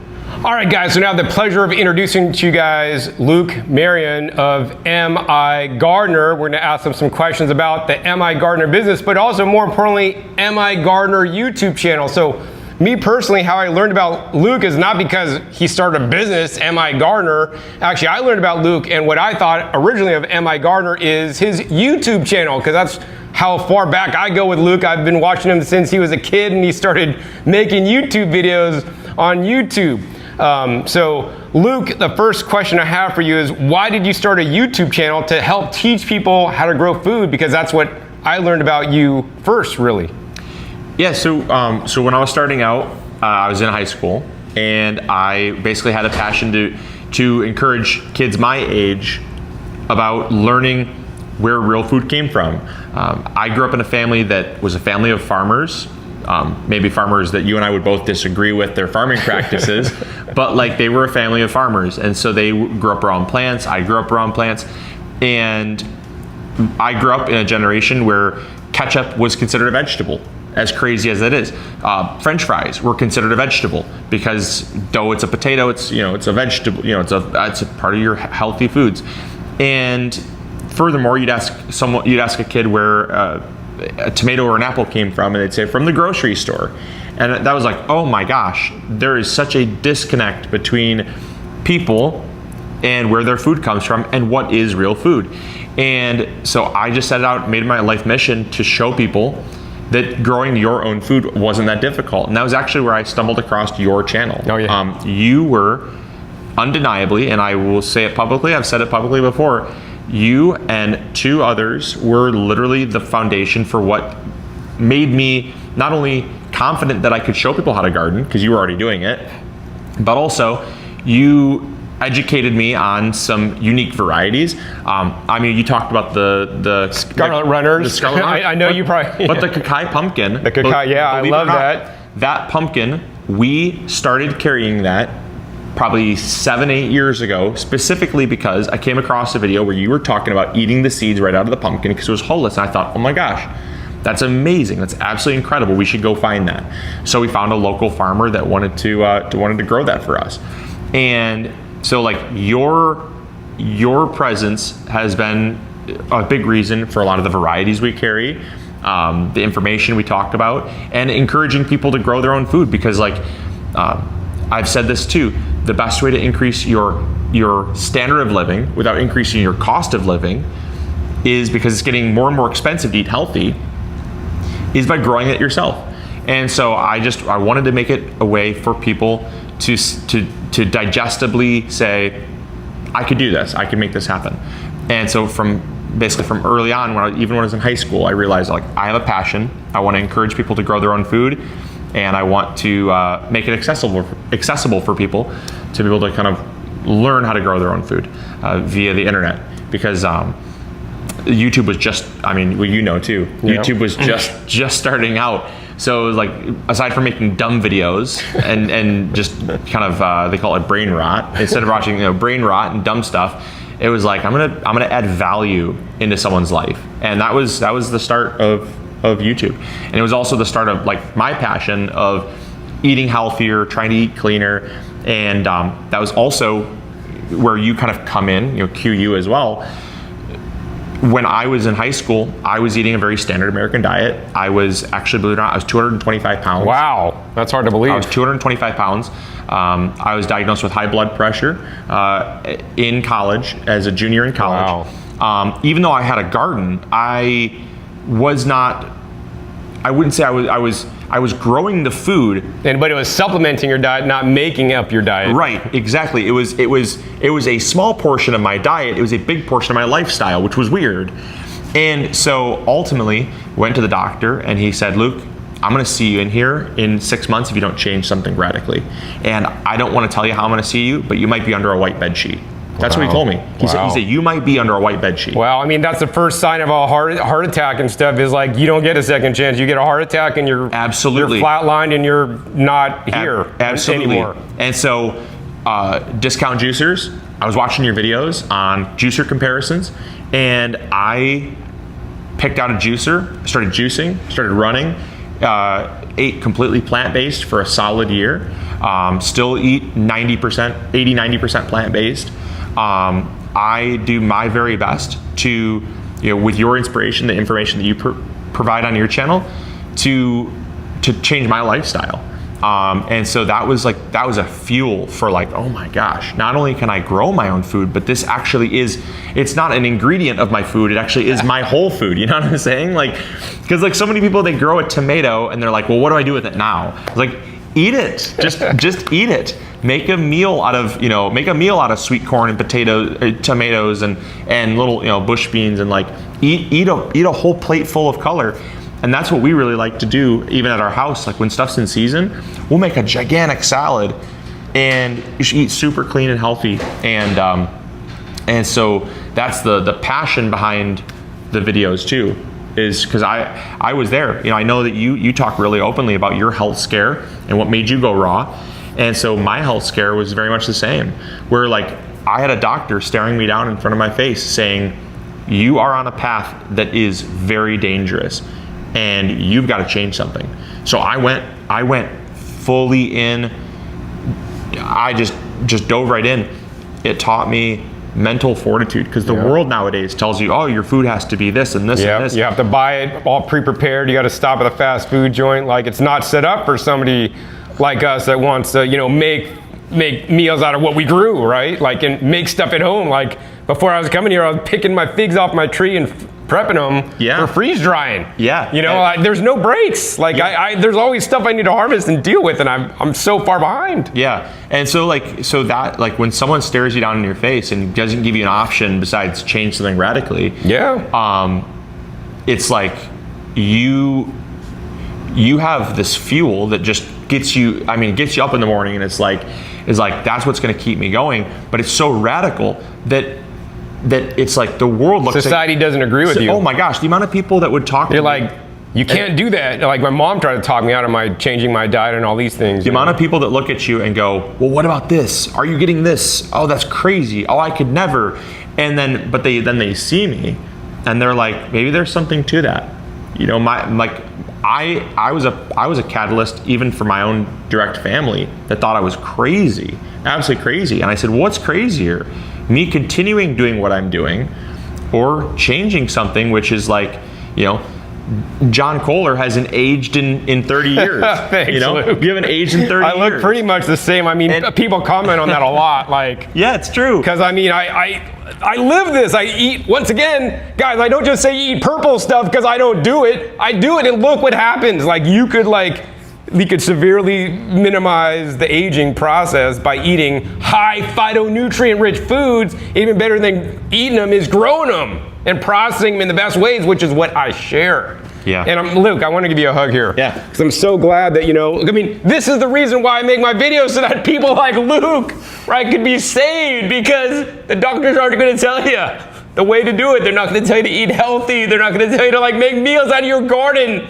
And I see so many gardeners, it made me so sad, Luke, when I see so many gardeners, people probably ordering seeds from you all the time. Most of the people, they just like, okay, yeah, I got a couple of tomatoes from my garden. This is great. No, we want it to be not just your lifestyle, like gardening lifestyle, but we want you also. Maybe we should both work on making more videos and showing people how we use the food to make a whole meal out of our gardens. Like just yesterday, actually, before I came here, after I prepped figs, I went around my garden, picked basil tops that are almost flowering. I picked all the different greens, like 2 of each green I grow, all different kinds of greens. I basically put it in the blender with some tomatoes and then all my greens. And then I put an onion in there, all like, you know, local and homegrown. And then I put in like some cashews. Actually, there were fermented almonds last night with some different herbs and spices and blended it up under vacuum. And then I basically just ate it with a spoon. So it's just like my blended greens with tomatoes and onions. Sometimes I'll put some zucchini in there too. Like it's just basically it's like a blended salad. It's like a salad, but then I'm too lazy to chew it, so I just vacuum blend and then I just eat it while I'm watching my Netflix. But it's like that meal, I'm like totally full. I don't need to eat anything else, right? And it's like this is how you could use your food, even if you're not growing a lot, right? It's just I did onions, tomatoes, and greens, and with maybe some nuts and seeds. If you have your Kakai pumpkins you're growing, you could use your Kakai pumpkin seeds, right? Mm-hmm. And it's some spices. I use some turmeric. Actually, I'm growing turmeric. I put a turmeric leaf in there, so you know, which is something most people would not eat.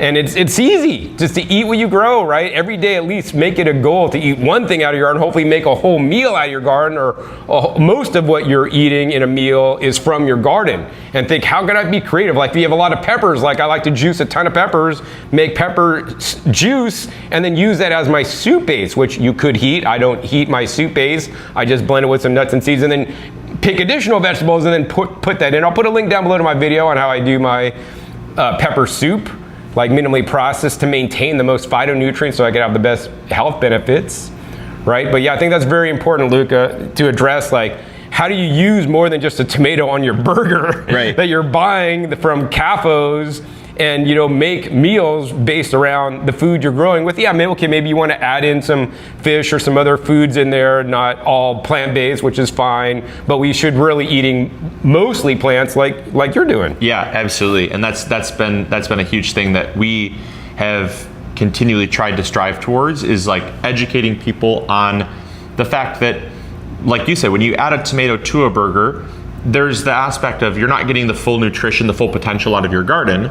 You're adding like an ingredient to a meal, but it's also changing the mentality where we see, again, society has all of these, I would say, like meal inspiration ideas that it's like when you see what a meal, like, oh, that's spaghetti. That's what spaghetti should look like. That's what a burger should look like. Like those are meals. But then you tell someone, oh, I made a beet soup. I made a beet soup from my garden. I added in all these fresh ingredients to it. Or even likewise, like we'll sometimes take spring leafy greens. We'll throw in some fresh chopped strawberries. We'll throw in we make some microgreens. We'll throw some microgreens on there. We'll make like a cashew salad dressing, We'll make like a cashew nut salad dressing, or some type of like raw salad dressing, or even some just lemon juice and olive oil or whatever, and just make like a simple little like a vinaigrette. And like that's our meal. We have a huge salad, a whole thing. But that would be someone's side. Right. You know, that's someone's side. That's our meal. And zucchini noodles. We'll make zucchini noodles. Yeah, zucchini noodles. I was gonna say, like, you spiralize zucchini, make the zucchini noodles. I have other videos where I share the equipment to do that, and then you could use your tomatoes to make a sauce, and then use your basil to make a pesto, and that goes on top. It's basically all out of your garden. You didn't have to buy pasta from the store. Absolutely. And see, people see that and they go, that's not spaghetti. And it's like this whole idea of, we still go to the grocery store. And you'll see like a nut milk, right? And it's always, I find it so interesting how the food industry has lobbied to almost attack healthier, more plant-based options, because you'll see someone like there was I think it was Just Egg is something that I saw like recently. I don't personally use it or whatever, but I just saw like the brand Just Egg. And it's like a plant-based egg substitute. And they put on there that it used to be Just Egg, and now it's like, it's all branded, it's all marketed to basically dissuade someone from saying, well, it's not egg, it's, or whatever. Or like ice cream, like dairy ice cream. Now it's like, they make sure it's almost like warning labels where it's like, warning, there's no dairy in this. It's not actually ice cream. It's plant-based. And so if you're someone that's wading into this lifestyle of eating cleaner, eating healthier, or trying to minimize your animal products in your diet as much as possible, you get all these warning signs thrown at you, because they're trying to make their food seem like, they're trying to make their food seem like what we have come to know and love with like ice cream or butter or whatever it may be. But it's plant-based versions or healthier versions. Well, I would disagree with you, Luke, on that. Like, sometimes even these plant-based versions are even worse than the real version, because they have all these additives, extra sugars, they're processed with different ways, and like, we just need to start eating real food that you grow. I mean, go kill a cow or kill your chickens if you want to eat some meat. Go fish, right? That's better than all these, like man-made things and things that you buy in the store that are basically ultra-processed. I completely, 100% agree with you, actually. We don't disagree whatsoever. Or like to make frozen, like instead of buying ice cream, man, freeze some of your, peaches and then put them through the Try This Backspin vacuum blender to make it into ice cream, 100% peaches that are fluffy and amazing. Yeah, no, completely agree. Completely. I'm only simply saying, like, in the example of when you're making spaghetti, if you make spaghetti with zucchini noodles and like a homemade pesto, someone would look at that and say, well, that's not spaghetti, because it doesn't fit that. Well, it's not traditional spaghetti. It's not traditional spaghetti. And it's like, well, do I need to give you the fine print? Do I need to tell you that it's not really spaghetti, but kind of spaghetti? It's like, it's spaghetti. For all intents and purposes, it's a different form of spaghetti. You know what I mean? The noodles are not made with wheat products, they're made with vegetables. And the pesto, it's the same pesto you'd have, but it might not have Parmesan cheese. Maybe it does, or maybe it's an alternate version. And that's something that I think a lot of people struggle with when they're looking at the stuff coming out of their garden, is they might see an ingredient, but they don't see a full meal. And so that's what I would encourage people to, like, hey, how can I turn this into something that I used to eat so I won't, quote unquote, miss what I used to eat, use the same herbs and spices and seasonings, so you get the flavor, same textures, but now you're eating out of your garden. It's gonna be a lot healthier than buying processed foods. And the big thing too, they all say, yeah, I have a garden, but my food bill keeps going up. Why is that? Yeah, they're doing something wrong. How and why is that? It's because they're using them as ingredients, and they're supplementing most of their grocery budget still from the store. They're getting burger buns and burger patties, but they're using a tomato. Yeah, so use all your tomatoes and put them in a blender and make a tomato-based soup, and then add in other ingredients to flavor up your soup. Now you have a tomato soup all out of your garden. Okay, maybe you want to buy some pasta shells and cook those, but use the grocery store stuff as an ingredient instead of your garden as the ingredient. I mean, that's what I do. Okay, like I use most of my garden, then okay, I bought some fermented cashews or some nuts, and I add that in as an ingredient to the base of what I grow. And that's how you're going to get the most money-saving capability out of your garden. Because rather than an ingredient coming from your garden and your supplement, your meal from the store, you're getting your meal is from the garden, and you're supplementing from the store. Yeah, absolutely, and that's where you're like, oh, that's where the light bulb pops on, and it's like, oh my gosh, my grocery bill has plummeted to like next to nothing because I'm actually eating meals from my garden. So that goes back to increasing your standard of living without increasing your cost of living.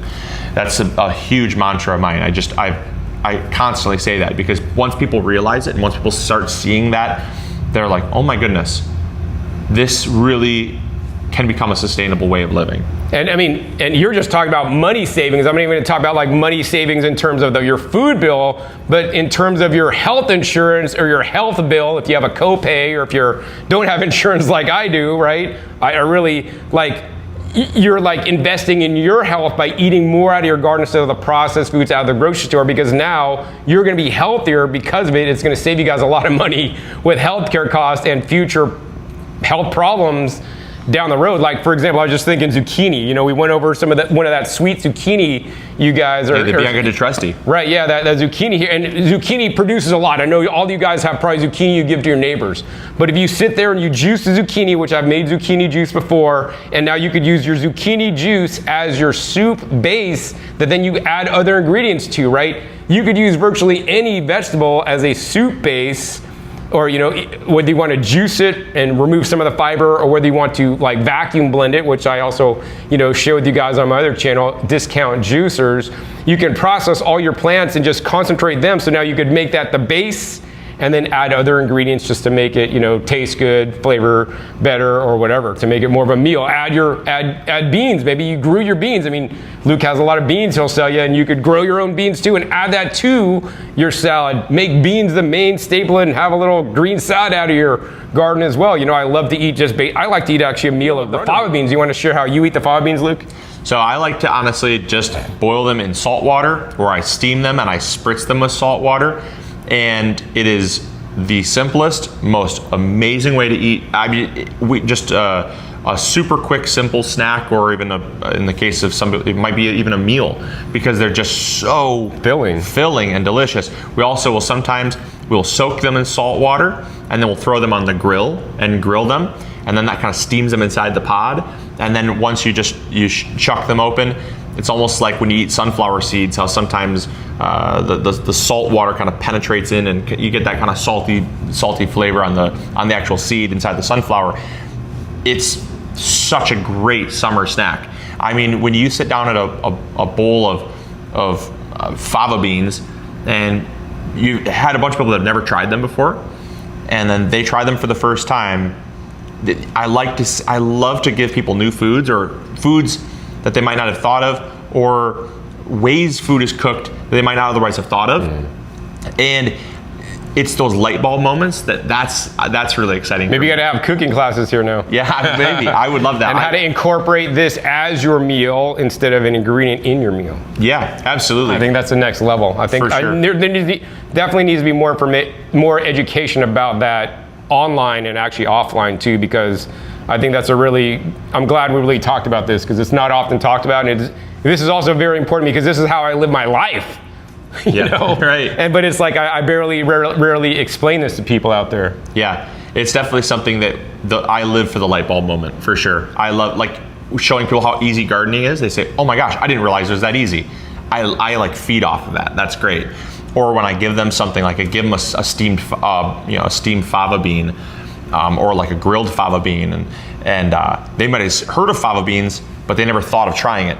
But then you put a bowl in front of them, and it's like, well, I don't want to be rude, so I'm going to try one. And then they try one, and they're good, and they're like, oh my gosh, this is actually really great, you know. And it's like, and so it's like, we, as also going back culturally, I see time and time again people that they're self-proclaimed picky eaters, but they forget that old saying of, how do you know you don't like it if you haven't tried it? You know, people just automatically think they don't like something, And then sometimes it's in the way that it's prepared. Like growing up, I hated Brussels sprouts. Brussels sprouts were the most disgusting thing in the world. Well, they're also bought from the store and just either frozen, thawed out, my or mom just didn't know any better. Growing up in a simple Midwest family home, she'd buy them frozen, and they just tasted like farts. They tasted horrible. They tasted like a dirty sock. Well, probably because they're harvested too old, and then they get frozen, then they get more damage, and then the cell walls break open, then they kind of have a stronger flavor. But you take them after the first frost. Yeah, well, they get sweeter after the frost. First frost, they get sweeter. You cook them in the oven rather than boil them. You cook them in the oven with like a tiny bit of like oil or some type of fat to kind of richen them up a little bit. And we would use we take balsamic vinegar, drizzle a little balsamic vinegar over top of them. And in my personal opinion, there is not a much better way to eat a Brussels sprout. And people say, well, where's the bacon? And it's like, you can add bacon if you want. And if you're the type of person that eats bacon, we don't eat a lot of bacon. I don't recall the last time I've actually eaten bacon. But there's so many amazing flavors that come out of properly cooked vegetables that the supermarket system has dissuaded. You'll just never get. Because it's not convenient, or maybe the shelf life. It's not set up for fresh food and keeping the quality fresh, or harvesting them at the right time for the best taste or flavor. Yeah. It's just set up for financial profit. Absolutely. And you give someone that amazing food experience, and then they're like, wow, I get it. And I live for that light bulb moment. It's great. So yeah, I'm just glad you got to come out and see what we're doing, because I think a lot of people, they see us online or they know about us, but they don't, I think it's kind of fun to get it to feed off that energy, because I think you and we have very similar passions, exactly. Very similar energy, and I love that. I think it's great, especially just because I think also energy and passion is what encourages other people to do that. To get excited about things. Exactly. Because if you just seemed very impartial to it, or this is my job, because this is my job. I mean, this is my hobby, Luke. This is not my job. So this is my job. This is my job. But to me, it doesn't seem like it's a job for you, because you're happy, and actually everybody here is happy, because if they're not happy, they're going home. Yeah, absolutely. So this, there's not a day that is not enjoyable for me. And so I love it, and I think for other people, like it's that passion that keeps me going. And when that spills over into other people, then they can become vessels to spill over into other people, and that's what creates that change. That's what makes a change, exactly. Yeah. So I'm glad I played a part in you starting a YouTube channel, gardening, or growing more, and then eating healthy, and now even doing this to even reach more people. And actually, you know what? Like in the olden days, I was like, I'd watch your channel, I'm like, yeah, I'm ahead of Luke. I got more subscribers than him. And then I seen Luke's channel go whoop, and he's got the 1 million subscriber plaque, and I'm almost there, guys. So if you're watching now, click the subscribe button. I'm 55,000 people away from a million subscribers on my YouTube channel. Help me out, guys. Subscribe and hit the little bell now. Oh, and then other things I wanted to comment on, Luke. So, you cook fava beans the hard way. I basically just harvest them fresh when they're still tender and young, not old mature. I put them in the instant pot with some water underneath and just steam them for 3 minutes. And actually, I'll sit there and eat the shell out, not the strings on the two ends, but the middle. And then I just eat the beans out. And then, I eat them plain. I like them plain. Maybe, some people like salt on them. If you need some salt to eat the fava beans, I'd say do it, because that's a good thing. A little bit of salt gets you to eat your fava beans. But I just steam them. It's way simpler, way easier. They don't burn. It's all automatic, because I'm like the Bachelor guy. Just instant pot, 3 minutes, walk away. It beeps at you when it's done. Oh, and then you talked about Brussels sprouts, the best way to eat Brussels sprouts. I know you put them in the oven, and different cooking techniques will give you different flavors. But the best way I've tasted Brussels sprouts actually is I basically just cut them in half and I freeze dry them. And then when I freeze dry them, they just when you eat them, they melt in your mouth. So actually, you gave me the idea. I'm gonna cut them in half and then drizzle them with balsamic vinegar and then freeze dry them. Oh, that'd be awesome. And then it's gonna be just the crunchy snack that you could just like when I travel, right? Actually, I have a whole freeze-dried, suitcase full of stuff actually that I'm selling at the event I'm going to. But it's an easy travel food also for preparedness. If you don't feel like making dinner that night, like I have freeze-dried full recipes of my soups and things from my garden from like 2 years ago.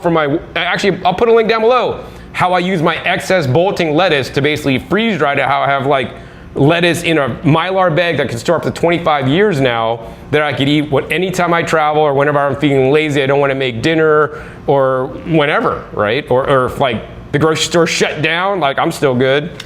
Yeah.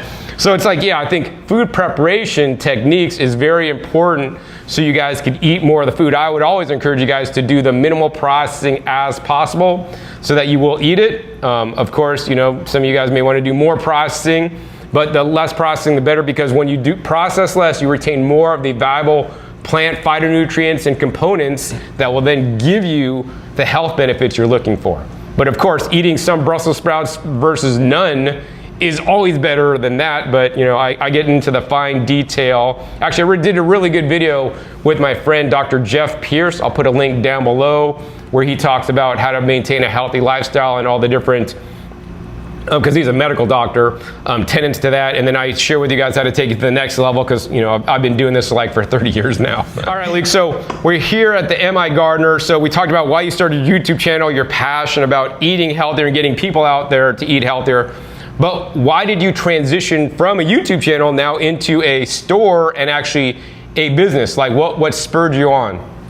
Really, honestly, it just came down to me being a gardener first, and then realizing that when I looked out at the products being offered, there was gaps. There was stuff that was either corners being cut.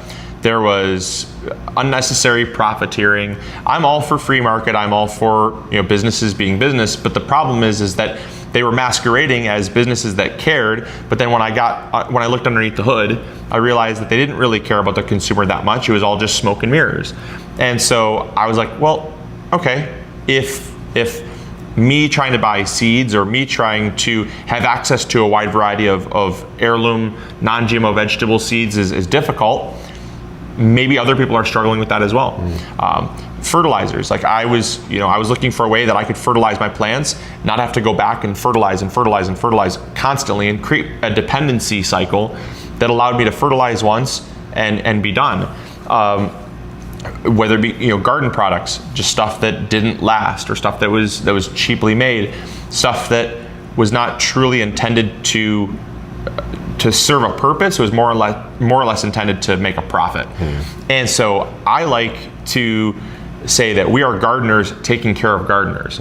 That's been my whole mantra is when you experience the MI Gardener difference, people stick around because our quality is great and our price is great, but it's because they get that feeling, whether you come into the shop or even talk to one of our staff on the phone or send us an email or you can come onto our website, you experience that welcoming, we are here to help you. There have been many times where someone's come into the shop, they've asked questions, they've left the shop with nothing in their hands because I told them, look, the solution you're looking for, you can do it at home with homemade ingredients. You don't need to buy anything here. I'm not here to spend your money. I'm here to help you. And then they build that trust. I had a lady actually just about a week ago, she had some powdery mildew coming on her squash. I told her, I said, look, we sell copper fungicide. That's fine. You can use copper fungicide if you want, but you've got one plant on your patio. You're gonna spend $18. You're gonna spend $18 on copper fungicide.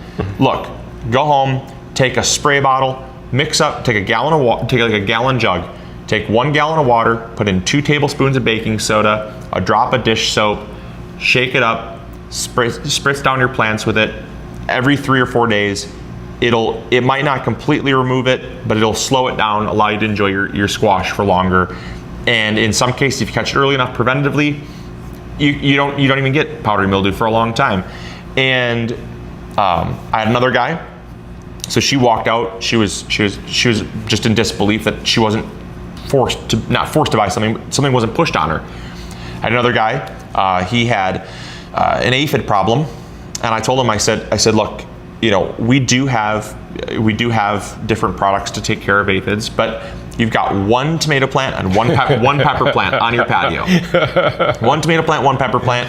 He had an apartment not too far from here, and I said, honestly, do you have any like bar soap? Like, do you have any like actual bar soap? He said, yeah, no, we have bar soap, like Castile soap.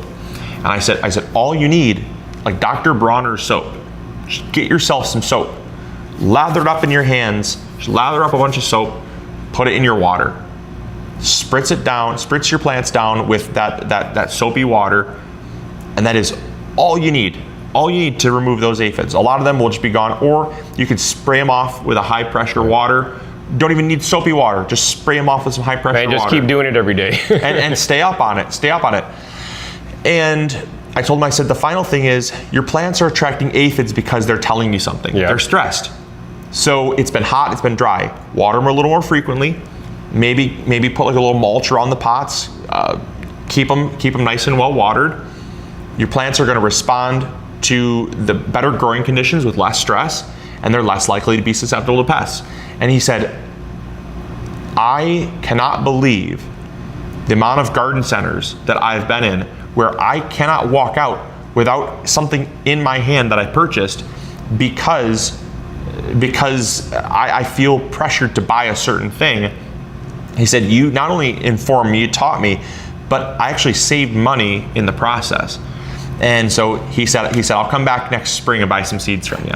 So like, that's my thing, is like, I'm not here to spend people's money. I'd rather teach them and help them than to, we're gardeners for gardeners. It's when we look out for each other, the profit comes later.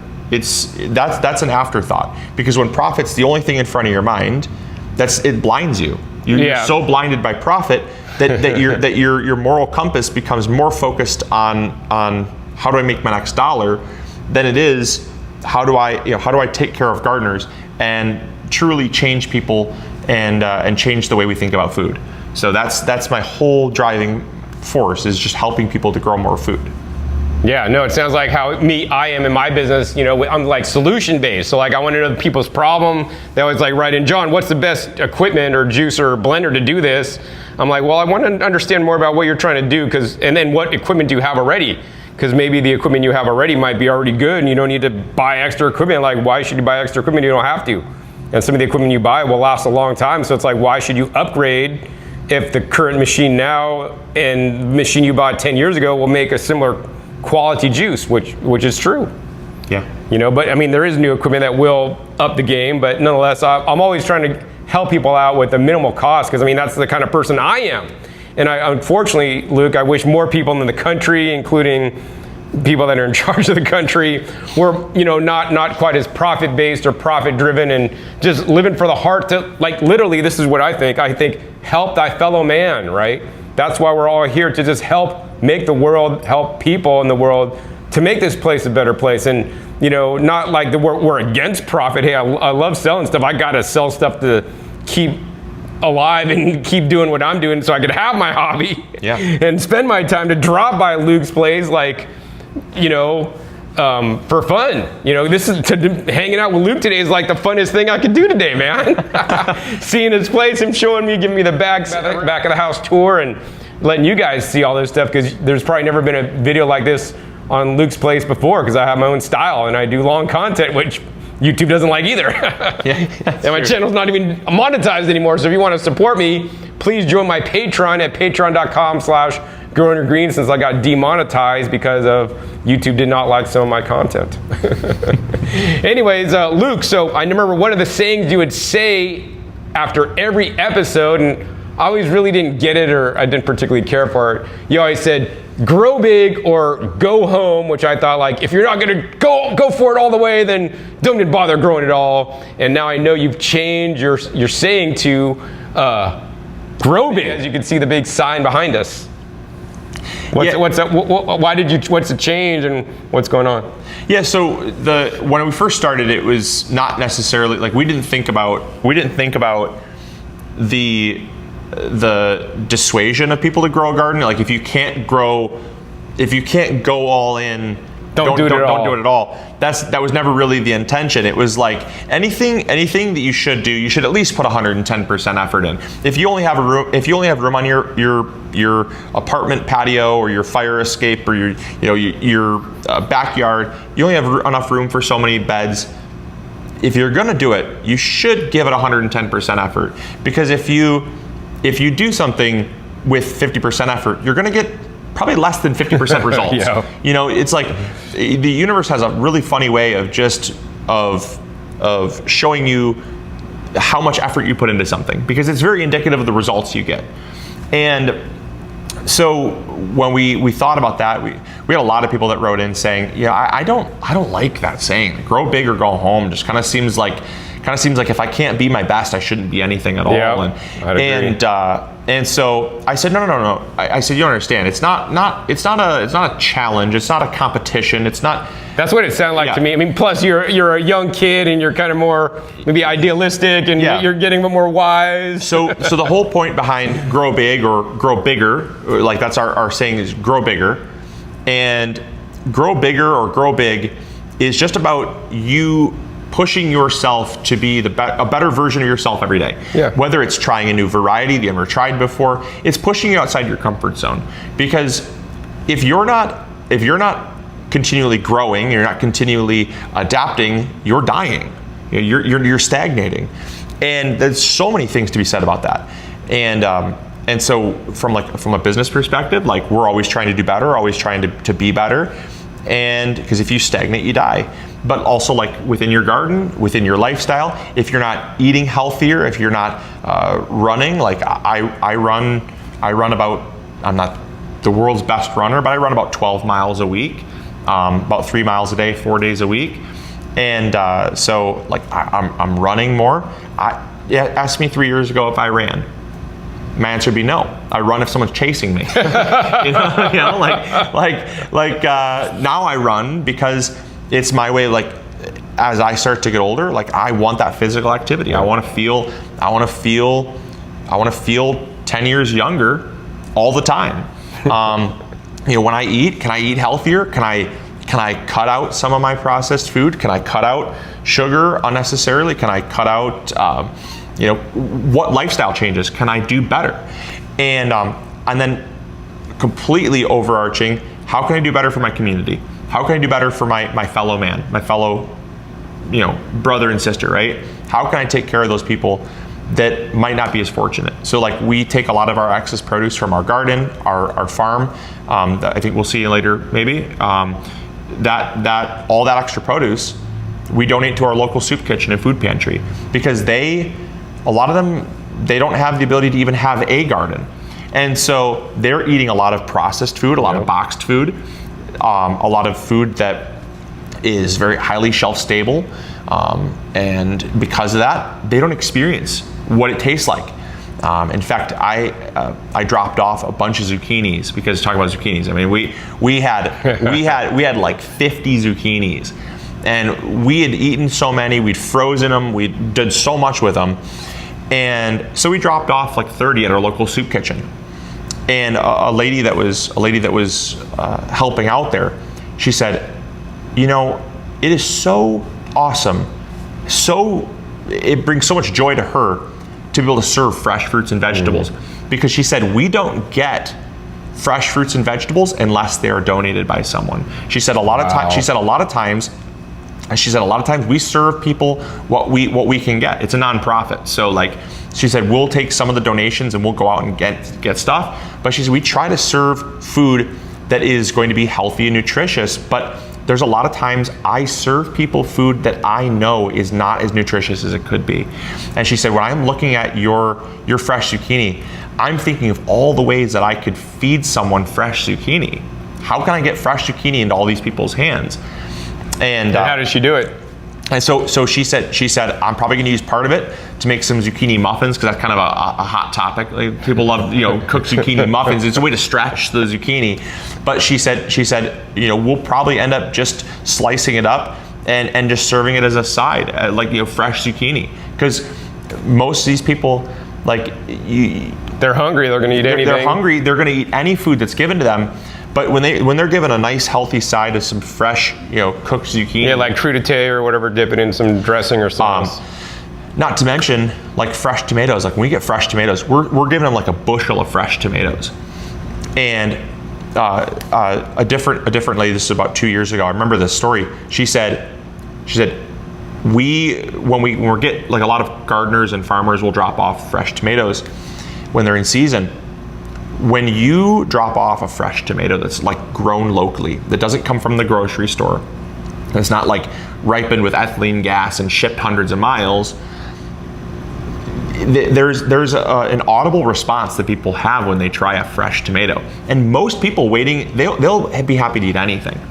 But if they're freely given option A or option B, and option A is a fresh garden tomato and option B is a greenhouse tomato from the grocery store, they're gonna eat either. But if they're given one, they will always have a better reaction over the yeah, there's like better flavor compounds and smell compounds, and and that little glimpse into what a healthy lifestyle is sometimes, I believe, is all is what it takes to encourage them to say, oh my gosh, I never would have bought a fresh, because like sometimes farmers markets are grocery stores don't always have fresh tomatoes like that, and at least not around here. So you go to a farmer's market, but you're paying like $4 a pound, $5 a pound. Well, someone who's living... That's that's how cheap they are here? Yeah. Go to San Rafael, California, man. But okay. It's like $8 a pound for some tomatoes down there, man. So imagine, they're about $4 to $5 a pound here. Imagine someone on food stamps or someone who's living paycheck to paycheck.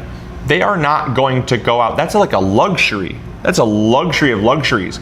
To buy a tomato, they would never justify that. But then they're giving it for free, and it's like, well, it's free. I don't have to. I might as well just try it. And then they try it, and it's like, oh my goodness, this is what it's all about. So giving back, growing bigger is like, how do we grow the community? How do we help the community? How do we nourish the community? How do we give them inspiration to eat healthier and be healthier, and meeting them where they're at too? Because so often we try to change people to fit our mold, where it's like, look, they are a product of their environment. You put a tomato in an environment, its nutrition and how it grows is a product of its environment.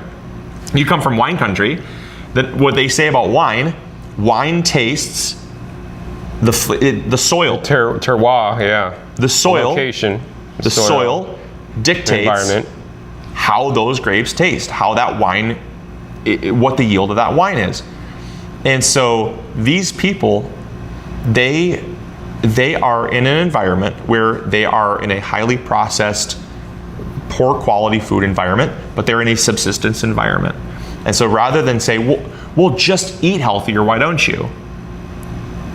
The answer is, a lot of them can't afford it. A lot of them can't even conceive just eating healthier.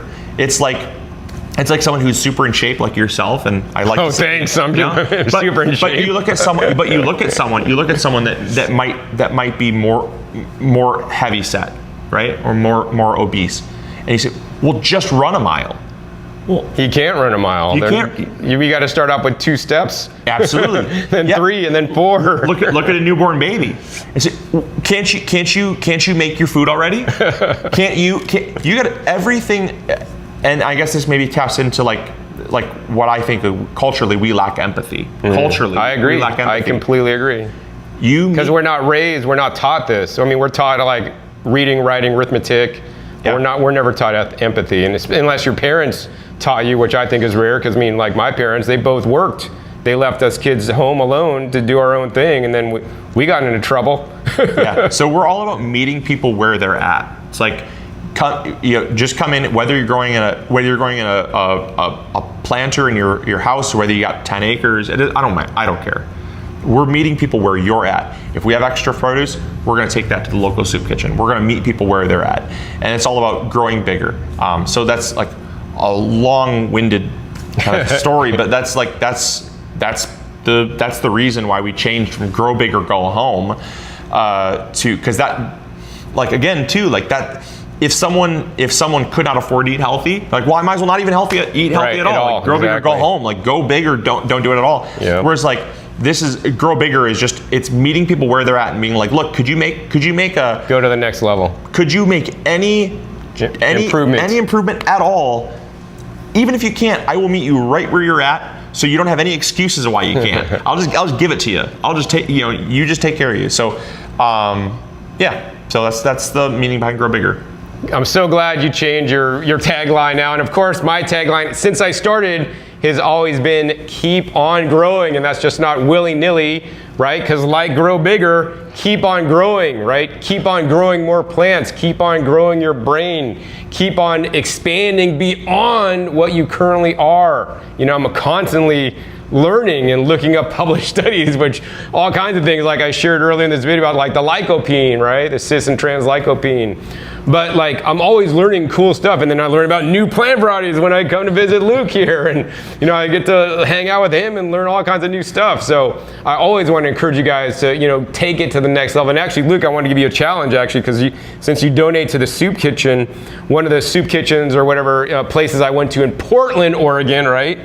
So that's like a nonprofit, but not only do they, get people to donate things, but actually on the property, which I know maybe this property may not do it, but they started actually using part of the property to like grow a garden and then teach the people how to grow them foods themselves. So instead of giving, you give a fish a person to feed them for a day, teach them how to fish, feed them for their lifetime, right? Maybe this could be like the next level for you to think about on how to maybe even, take people to your farm to get them to grow, to teach them a new skill, or maybe work with the nonprofit to get them to grow a garden in the season, and even to grow winter squash so they could store it and have fresh fruits to give, during the off season in the winter time when you got snow on the ground here, which I'm totally not used to. So that maybe I just wanted to throw that out there, because I've seen some cool places on the West Coast, which I know I don't know how often you get to the West Coast out there, but that's where I'm from. So this is the kind of things they're doing out there, and I really appreciate those things a lot. Yeah. Well, it was a pleasure. Thank you so much for coming out, and hopefully. You got a lot out of it. I know. You got to get your seed packets seed haul, all boxed up. But we'll if you can't fit them in your suitcase with all your freezed goods, we'll mail them to you one other way. Right. You'll get them. So yeah. But thanks for coming out. I really appreciate it. Oh yeah, it was fun, Luke. So any final words of wisdom you'd like to share with all my gardeners who watched us today? Yeah, honestly, I think we covered so much of it. I would just say, just start where you're at. Yeah. Start where you're at. Don't feel like you have to overextend yourself. Any positive movement forward is movement forward. You can't possibly be moving forward and backwards at the same time. So even if it's something small, that tiny little step, that tiny little movement forward keeps you from going backward.